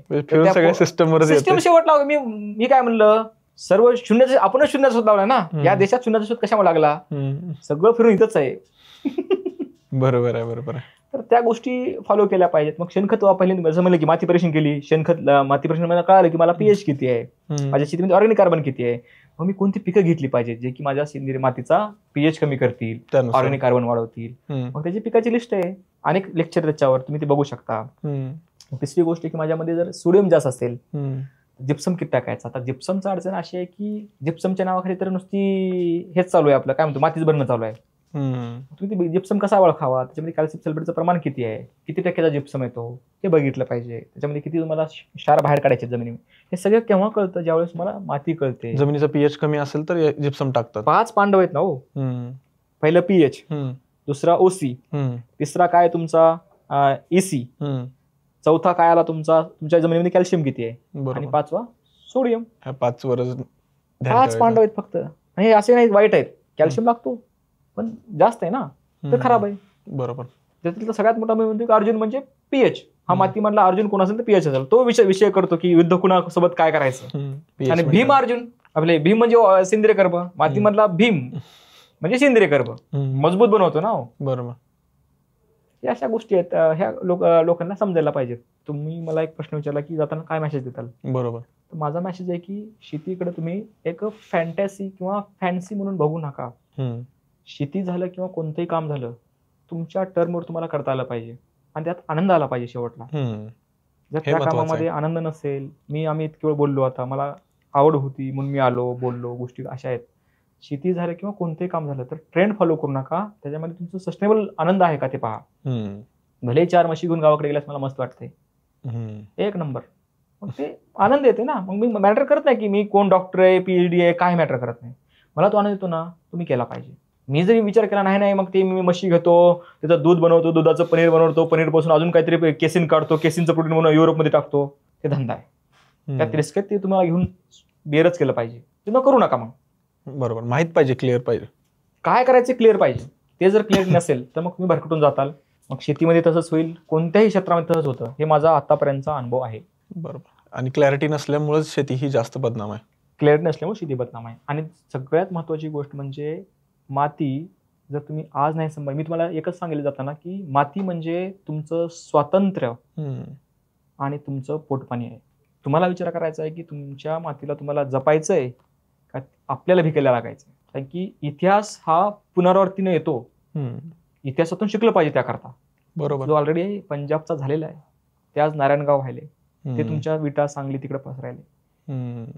इतिहास सांगायला आहे की नका करू हे, पण माणूस त्या चुकीतून, माणूस इतिहासाच्या चुका पुन्हा पुन्हा गिरवतो. स्वतःच्या फायद्यासाठी सगळे बघतात. त्या गिरू नका, त्यातून काही शिका. नुसता इतिहास वाचून काही होणार नाही, पण ती चुका अवॉइड करा ना. बरोबर. Thank you very much. खूप मजा आली आज चर्चा करून. आपण खूपच वेगवेगळ्या विषयावर अजून पुढे जाऊन बोलू. मित्रांनो, तुम्ही कमेंट करून सांगा की कोणत्या विषयावर अजून रवींद्र सरांच्या सोबत चर्चा केली पाहिजे, आणि सबस्क्राईब करायला विसरू नका आणि शेअर नक्की करा.